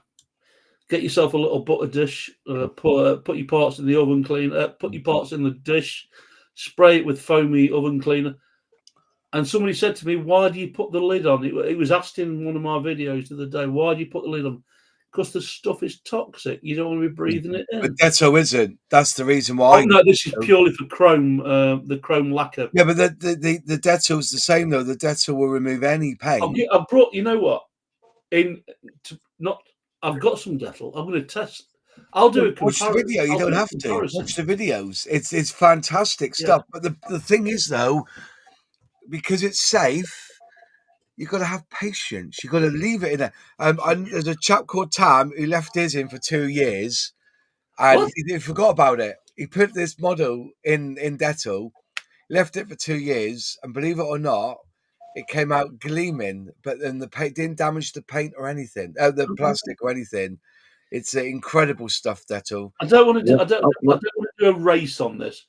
But if I spray something, if I spray the parts for the John Player Special with Mustard Muscle, Yeah, you'll whack. in 30 seconds, Oh yeah, it's but also and that's not a us against them kind of thing. It's just one material against another. You know what I mean? But also, and also the beauty with the Dettol is that you can have a pot of Dettol and you can dump the paint in time after time after time after time. Yeah. But with but then you're leaving it in there. Obviously, that's the way it works. Yeah. But with we'll get it off quick enough. But also, I'm not with Dettol. It's water washable. You wash off with water. With the Mr. Muscle and things like that, or oven cleaner, it can leave residues that doesn't necessarily come off with water either. So for purity, for me, because I need that surface bang on, I rather use the Dettol because it's just I've never had a problem. I mean, no. the boys can say, and But but you're using metal, not plastic. You see, no, it's plastic. plastic as well. Yeah. Sorry, with the John Player Special Formula One car, yeah, the external is a die-cast casting, but the seats and the engines and the exhaust are a plastic, a clear plastic that's been coated with a lacquer. So, what I would do with that, and Martin, I don't know, Mark, have you done the Mr. Muscle type scenario? Yeah, well, I had my hand up, but he totally ignored me. Yeah. Sorry, mate. Carry on. Right. Yeah. I have used the Dettol on a couple of 2, 3 occasions. Whether the plastic is slightly different on die-cast windows than it is on the plastic model kit. So I'm not. I cannot argue the case because I haven't done it on the plastic model kit, and I know Mars out. Now, this is a classic. I took a Corgi Golden Jacks Rolls Royce apart a few weeks ago now, and they had paint on the window unit, and the door card, paint on the door card, clear plastic. So I thought, I'll put it in a Dettol. I got my Dettol, poured it into my tub, put it in the tub, sealed it down, and I left it. And I forgot, and I left it overnight. And when I woke up I must have woke up in the early hours in the morning, and I thought, oh no, I've left that in the flipping Dettol. And in the morning, went and picked it out, and the window glass had gone completely yellow, and it had gone, and the Dettol had absorbed into the clear plastic window, and it had gone flexible, and it had gone all grainy, and I couldn't clean it. And I tried. I thought, and it took the best part of a week on my windowsill to dry out. Yeah. Now that's on that, and it happened on a plastic bumper that I was doing on a XJS, Corgi XJS. I put it in a Dettol and I forgot it overnight. So whether it's the plastic, Moz, that is the difference. Yeah. I mean, if I put a chrome piece in the Dettol and let it for an hour, it'd be fine. Yeah. But leaving it overnight, it's bizarre. It's a no, because the plastic, it must be the makeup of the plastic is different. Yeah. So that's where I use the oven cleaner. Put it in a bag. I usually put it in a bag. Just put it a piece in there, squirt a bit in the bag, seal the bag up, rub it around a little bit, and I'll put it in warm soapy water, clean it off. But that Dettol, I'm very dubious of using it on a die-cast vehicle glass. But Well, like you say, that- proof of the pudding, you've done it on the plastic kit, and the makeup of the polish of the plastic must be a lot different. Yeah. I do wonder whether the quality. I'm not saying that because of how plastic models are. I think newer plastic is far superior than old plastic, Mm. and I assume that when you've been doing that, the Mm. old plastic, Mm. you know, as I said, Yeah. I think that could be the plastic that's Yeah. used today is incredible. But then again, like I said, I've used oven cleaner or brake fluid, another one Yeah. to remove paint. But I always think brake fluid's very, very cautious with that. Yeah, I'm not a lover of brake fluid. No, I will tell you something though. I will tell you something. That windscreen smell make my shed smell beautiful for about a month. Dettol's a great smell. We used to use Dettol in the 80s. Yeah. If we had nits. Yes, we You don't hear that these days, do you? You don't hear of kids with that because that's where the word lousy comes from. Yeah. Because apparently, if you had nits, You were lousy with the nits. you were but then they would really affect you in your mind. Because I've seen it where you scrape through and there's the eggs and all sorts, really bad. And then there's I feel lousy because you had hair loss. Well, the people knew that you'd had it because you go to school the next day with your hair short. It was just about above a crucible. We used to say, or you used to say, at the time, Challenge Annika was massive. Yeah. We used to come in saying you look like a Romanian orphan. Well, there's three of us here that are old enough to remember the knit nurse. Yeah, I was just about to say, took the words out of my mouth, Brian. That's you. We don't hear it now, do you? You, Moz and Martin, and because me and Luke, we've got no idea what you're talking about. Yeah, you got to have hair first, haven't you? Yeah, you do need that. I never knew that. I never knew that, Michael. I didn't know that Dettol had caustic soda in it because I've never heard that before. Oh wow! I've never heard that Dettol has caustic soda. Wow. I suppose different sorts of Dettol. I mean, you can buy the cheap Dettol, which is probably diluted. If I can, let me just pop into the chat because first time this was live on screen. John Alex, Scale Modelling, new sub here. Hi, John. Welcome, John. Hi, John. Much appreciated that you've joined us. I guess you're a follower of Moz's. It's good to see you. Thank you for taking a chance on us. Is it worth me answering Yorkie's question, by the way? I wasn't able to answer it. Moz, what's your favourite part of the building process? Is that the one? Yeah. Yeah, sorry. The chat's taking off. I can't be more happier than this is going the way it's going. Great. It's working really well tonight. It's going really well. So apologies, Phil. Moz, what's your favourite part of the building process? Assembly, painting, weathering, or detailing? I do. I'm an assembler. I like to assemble. Is nothing, yeah, that's my favourite bit. I also buying the kit. To be honest, that's my favourite bit as well. Is buying kits. That's why I'm a hoarder. I watched PJ constructing that quick build, and it was rather like watching a chimpanzee trying to peel a banana. Steady now, steady. Steady. You won't get involved in that. No, I want. That was the only thing that was missing from it. It was. And what did we say? It was 6-0. Out for food. I drove into the model shop. You didn't get me the thinners though. You had one job. One job. You had one job. I made up for it. What did you find tonight? What have you shown everybody tonight that you couldn't show me on Monday? Well, say that again. I said, what have you shown everybody tonight that you couldn't show me on Monday when I was there? Oh, no, the missiles you built for me. So I have this. It's not even small. When I was talking about making the 3D spare parts, Martin seen this, but I found the box that I keep all my Batmobile spare parts in. Oh, right. I still haven't found that bloody Tonka, but I found that's one off the list.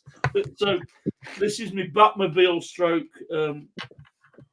3D spare parts. So anyone in answer to the Bolden Bow, anyone that's built an Airfix model has spent time on their knees looking for a bloody part. I don't care who you are. I bet. Did you drop any parts? No, you're perfect, Luke. I bet you didn't drop any parts, did you? I did. I dropped the screw. you know what? He'll drop something and it's primed. He'll pick it up and it's painted in gloss. Yes. Yeah. How good he is. With a perfect lacquer. Yeah. With a perfect lacquer. I've dropped no end of stuff when I'm doing die cast or anything else. You got it in your tweezers, like Moss said earlier on. You get it in your tweezers, and you just about all of a sudden you just squeeze that little bit too hard, and then ping. You think, oh, Yeah. God. And you're listening to where it's landed. You think it's behind there, it's behind that cup, or it's behind that paint pot. It's not. It's not. And then you stand up and you're walking around. All of a sudden, what's that in my shoe? And you put your foot in your shoe or your slipper, and you got something stuck in there. Oh, there it is. Yeah, oh dear. I'm not going to say who, but years and years ago, I went to a model club. Thank God that's not And me. a guy turned up, and I looked there. I was talking to him, and I was like, every time he moved, he had glasses on. I could see something on his cheek. Like, what the hell is that? and it was a decal. Really? What happened was, yeah, I don't know word of a lie. I said, hang on a minute, mate, you got something on your cheek there? He goes, have I? So he goes into the toilet, there's a mirror, and he pulls it out. He goes, there's that little decal I was looking for. I put it on the plane, and I must have caught it on my thumb. Yeah. And then I've gone and wiped my eye, and it's landed there and dried on. And it's been there for 3 years. Yeah. Yeah, no fuel or something, or fuel or something like, Yeah. I remember that. It was so funny. We'd be really imagine if it had been a SWAT sticker or something like that. I was just going to say, imagine, if it had been Good Lord. You can't buy a lot of kits now. It's supposed to. No, I know you said. Well, Yeah. they buy them in parts, don't they? It's just we're playing catch up here again. I'm sorry. I, Darren James, Lost Diecast says, John, Obby time. Good evening, Obby time. Evening. He lives down the road from you. He's the guy who lives on the same road as your mum and dad. Gordon. Yes. Gordon. Lives on the same road as your mum and dad, because you're like, fuck off, like that to me. Gordon, hello, PJ here. If Yeah. you see a red Vauxhall Saphira lingering outside your house, don't worry, it's only me. Because I know where you live now. Check the tyres. You'll know it's We're here. gonna come up. We're gonna try and come up in a couple of weeks, Give me a shout. Come and find us on the Diecast Facebook. Please come and join us, and I'll give you an address. We're gonna have a meetup, and you're more than welcome to, if you've got the time, come to Stafford with us, where we'll hopefully. I don't know whether are you coming up, Moz, October? Yeah, I'm coming up October, Sunday, innit? Sunday. Yeah, that's the 19th. Yeah. So sorry. That was a bit of rambling, but if anybody's interested, on the 19th of October, pretty much everybody is going to be going to the Stafford Toy Fair, and they do everything, pretty much like we're doing. This is all new to us. It's a mix and match of all kinds of model making, and if you go to places like Stafford, it's all kind of model making. So my only thing is, Gordon, you'll be like me. You'll be chuffing at the prices that people put on scale model kits. 30 quid! I know. 30 quid! I was absolutely blown away. I thought this woman's not going to sell anything at these sort of prices. Stupid. Next time, I'm not going to go and buy anything.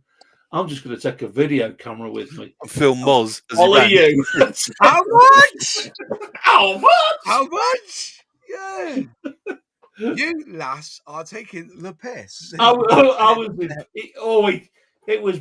If you don't know, we've known each other several years, good friends, and he came out to me and he says, "I can't believe it," and he ripped into me about a woman that was selling these model kits. I don't know what 30-40% higher. It was roughly about 70%. Over the price. Yeah. I was like, there was a kit there that she had up for 120. And because it had a red stripe on it, she thought that Airfix red that was stripe it, red meant. stripe. And I was like, oh, come on, love. I said, what did you come in with the Titanic? I said, like that. I'll tell you what it was. It was a Sam's missile set with a red stripe on it. We've got a flip side. We've got an equally flip side story of similar to that. We went to Dagfield's auction site, which is Dagfield, yeah, Esther, one that our mate Luke's introduced us to. But the likes of Phil in the chat and Brian had got us on a bit of a Hot Wheel treasure hunt bender. Excuse the terminology. But we was all after this Lotus Cortina. And it was being sold in about 4 weeks ago in Aldi. Stop me if I'm correct me if I'm wrong at any point, Brian. For about 89 pence. 149, but you were close. 149. It was a 149 range. Yeah. Me, Mark, and Phil went to Dagfields. That car was already in the auction site for £4.50. 2 weeks later. Dearest I've seen it is £12 so far. Jesus. On a buy it now on eBay. Why didn't I buy it at 10? Well, it's funny because this true story. The Martin. Well, actually, James will know where I live because I live up Stanhope Road. If you know where L&C Motors is, James, I live up that hill, Stanhope Road. At the bottom of my road is a garage where I take my car to have it serviced, etc., etc. But the guy who services my car is also a restorer. And I said, oh, by the way, Brian, his name's Brian as well, but B-R-I-A-N. Don't want to tell you that. Anyway, so I was speaking to him and I said, oh, look, I've just done this. I take him down and show him some models that I've done. And I said, oh, have you seen that there's a classic range of British cars? He says, yeah, I brought 4 Cortinas the other week. He'd been around them 13 boxes of Hot Wheel cars and dragged out every Cortina he could find. And he brought 4 of them. So the kids aren't even, when we say kids are not interested in it, they're not getting a chance because there's a bunch of old men going through the boxes, taking all the best ones. Mate, it happens everywhere. When Audi and Lidl have the starter sets in, who buys them by the box loads? The scale modelers. Me, after you've told me to go and buy one. You wouldn't build anyway. It's not Lego. Oh. I've got 12 kits in there that's got your name on it. You got them now, have you? Oh, that's good. No, not them kits. I'm on about quick build kits that I've had to go and buy because you said such and such has come out. Go and get one of them. Sorry, we're ranting on. The plastic That's on the amazing, by the way. Sorry. is different to plastic kits. Says Michael. Plastic is thinner than that used in die-cast models. Thank you, mate. Rambling. Gordon's alive, says Russ. Just round corner from Pingle School. Yes, I know you are, mate. I passed your house. Zinzan, good evening, sir. Welcome along. Greetings, one and all. Wow, got it all. We're just about to finish, and it's all taking off now. So it looks like we have to go on for a little bit longer, chaps. I'm hoping that Zinzan will be one of the guys who can replace me when I'm not able to do a Sunday. Yes, night. we are. But we'll have a chat. Right, Luke, sorry. Go on, mate. You got your finger raised? Just a quick question to Marty. You were talking before, Mod, when you were using. Did you say you're using hairspray as chipping media? Yeah. So, yeah. So, would you put the rust down? What you're going to chip away at, and then you'd put the colour over the top of that, would you? And then chip away at it. Is that? Okay. So, like for instance, I've got like a dark rust that I use from Outlaw Paints. And then, to be honest with you, there's 2 types. You can use chipping fluid, you spray it on or brush it on, or you can do 2 passes with hairspray, and you can because you've got the hairspray, it's got like a bit of a tackiness. That's the point where you can also put on your sugar or your salt as well, which is a really good technique. And then you put your top coat on. And then you go over with a brush, and just with the water, it reactivates the paint up to the what's it called? The spray, and then you start Then what you do is once you've done all that, you then put a matte coat on top, and that seals it all in. Then, so yeah. Have you used that stuff? Pardon? Have you used that Yeah. stuff? Yeah. So the one I use is I like this one. This is my favourite at the moment. Is the verdigris effect, where you spray it or you paint it with the bronze, and then you spray on or you paint on the oxidizing agent, and then you get that. So it's called so you put on the bronze, and then you add the oxidizing agent, and then it will make anything brass give it that green look, and then just buff it away. So it's nice stuff. It's expensive, mine. So I don't know how. Going to your question, I don't know whether the when you put the hairspray down and you put your top coat down and you do it with the water to scrub it away, which I've done myself. Now, how would that work? Would you be using the 2K or would you be using just the ordinary acrylic?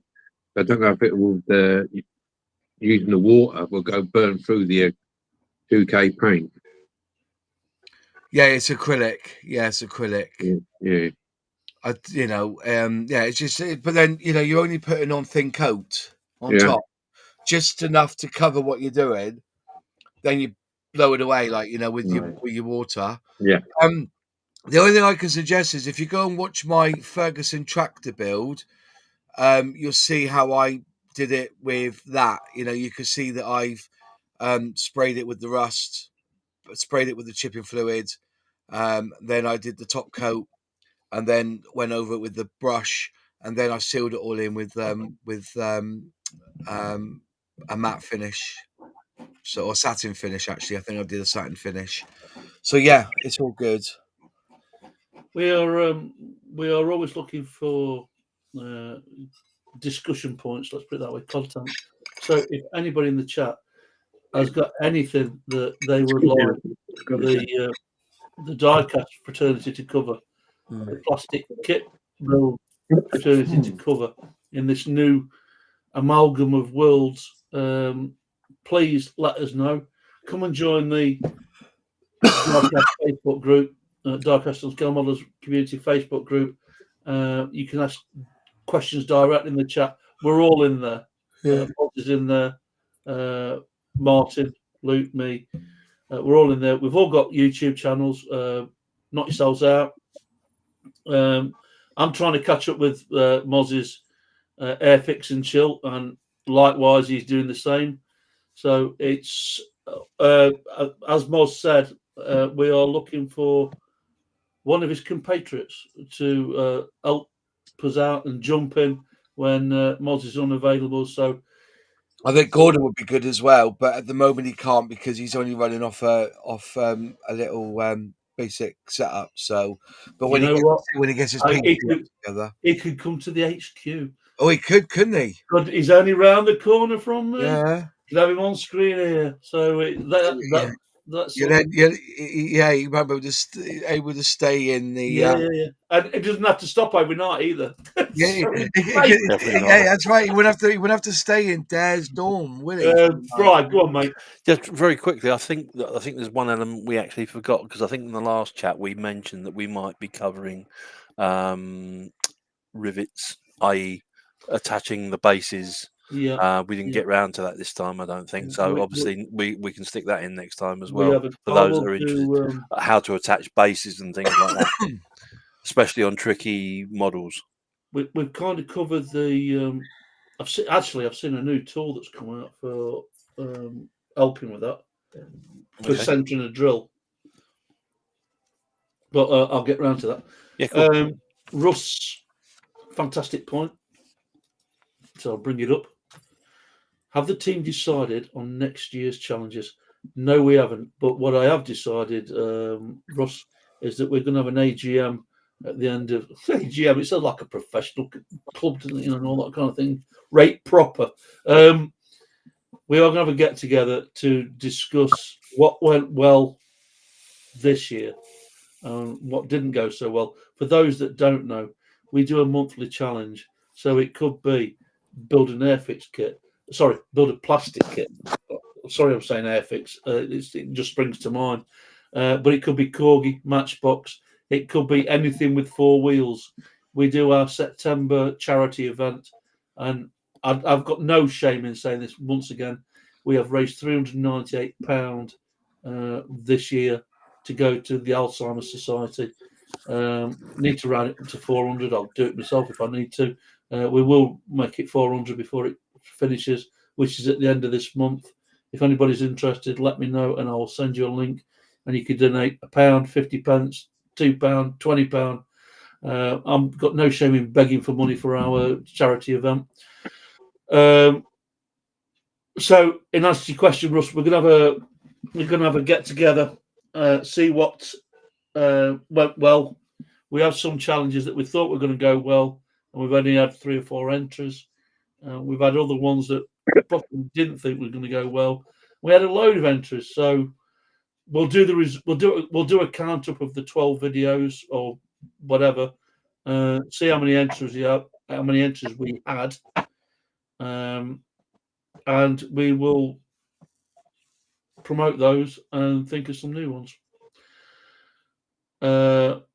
Bryce saying thanks to everyone for joining tonight. It's been great to see everyone. It's been an absolute pleasure, really has.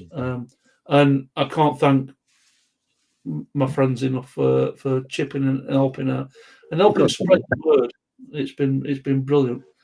So that covers that. Mark, anything to add on that? No, point? it's been an enjoyable night. We've discussed a lot of different topics.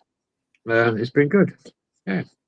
By all means, for Moz's subscribers, if you've got any points, anything you'd like us to talk about from either side of the spectrum or any side of the spectrum, because my friend there, Mr. Dare, Martin, just grab me, if you wouldn't mind, just grab me a wooden kit. Doesn't matter, just a small one, anything, and I'll bring you up full screen. Just to prove this is the kind of thing we're talking about. So it's not plastic, it's not die cast, it can be wooden, it can be Lego, it can be a quick build.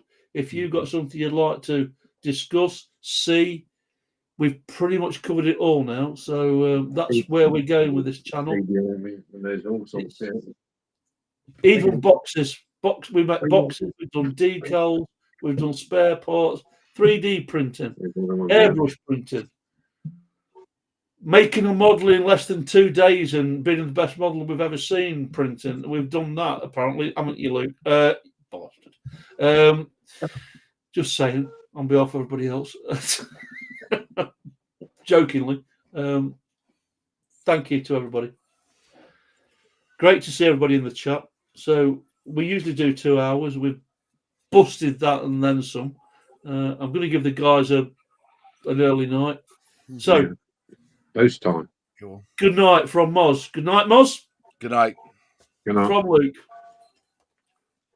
Night, guys. Brian. It's good night from him. And my partner, Mr. Martin Dare. Good night from me. PJ signing off, and we'll see you in a fortnight's time. Don't forget to drop us a line if you want to see something.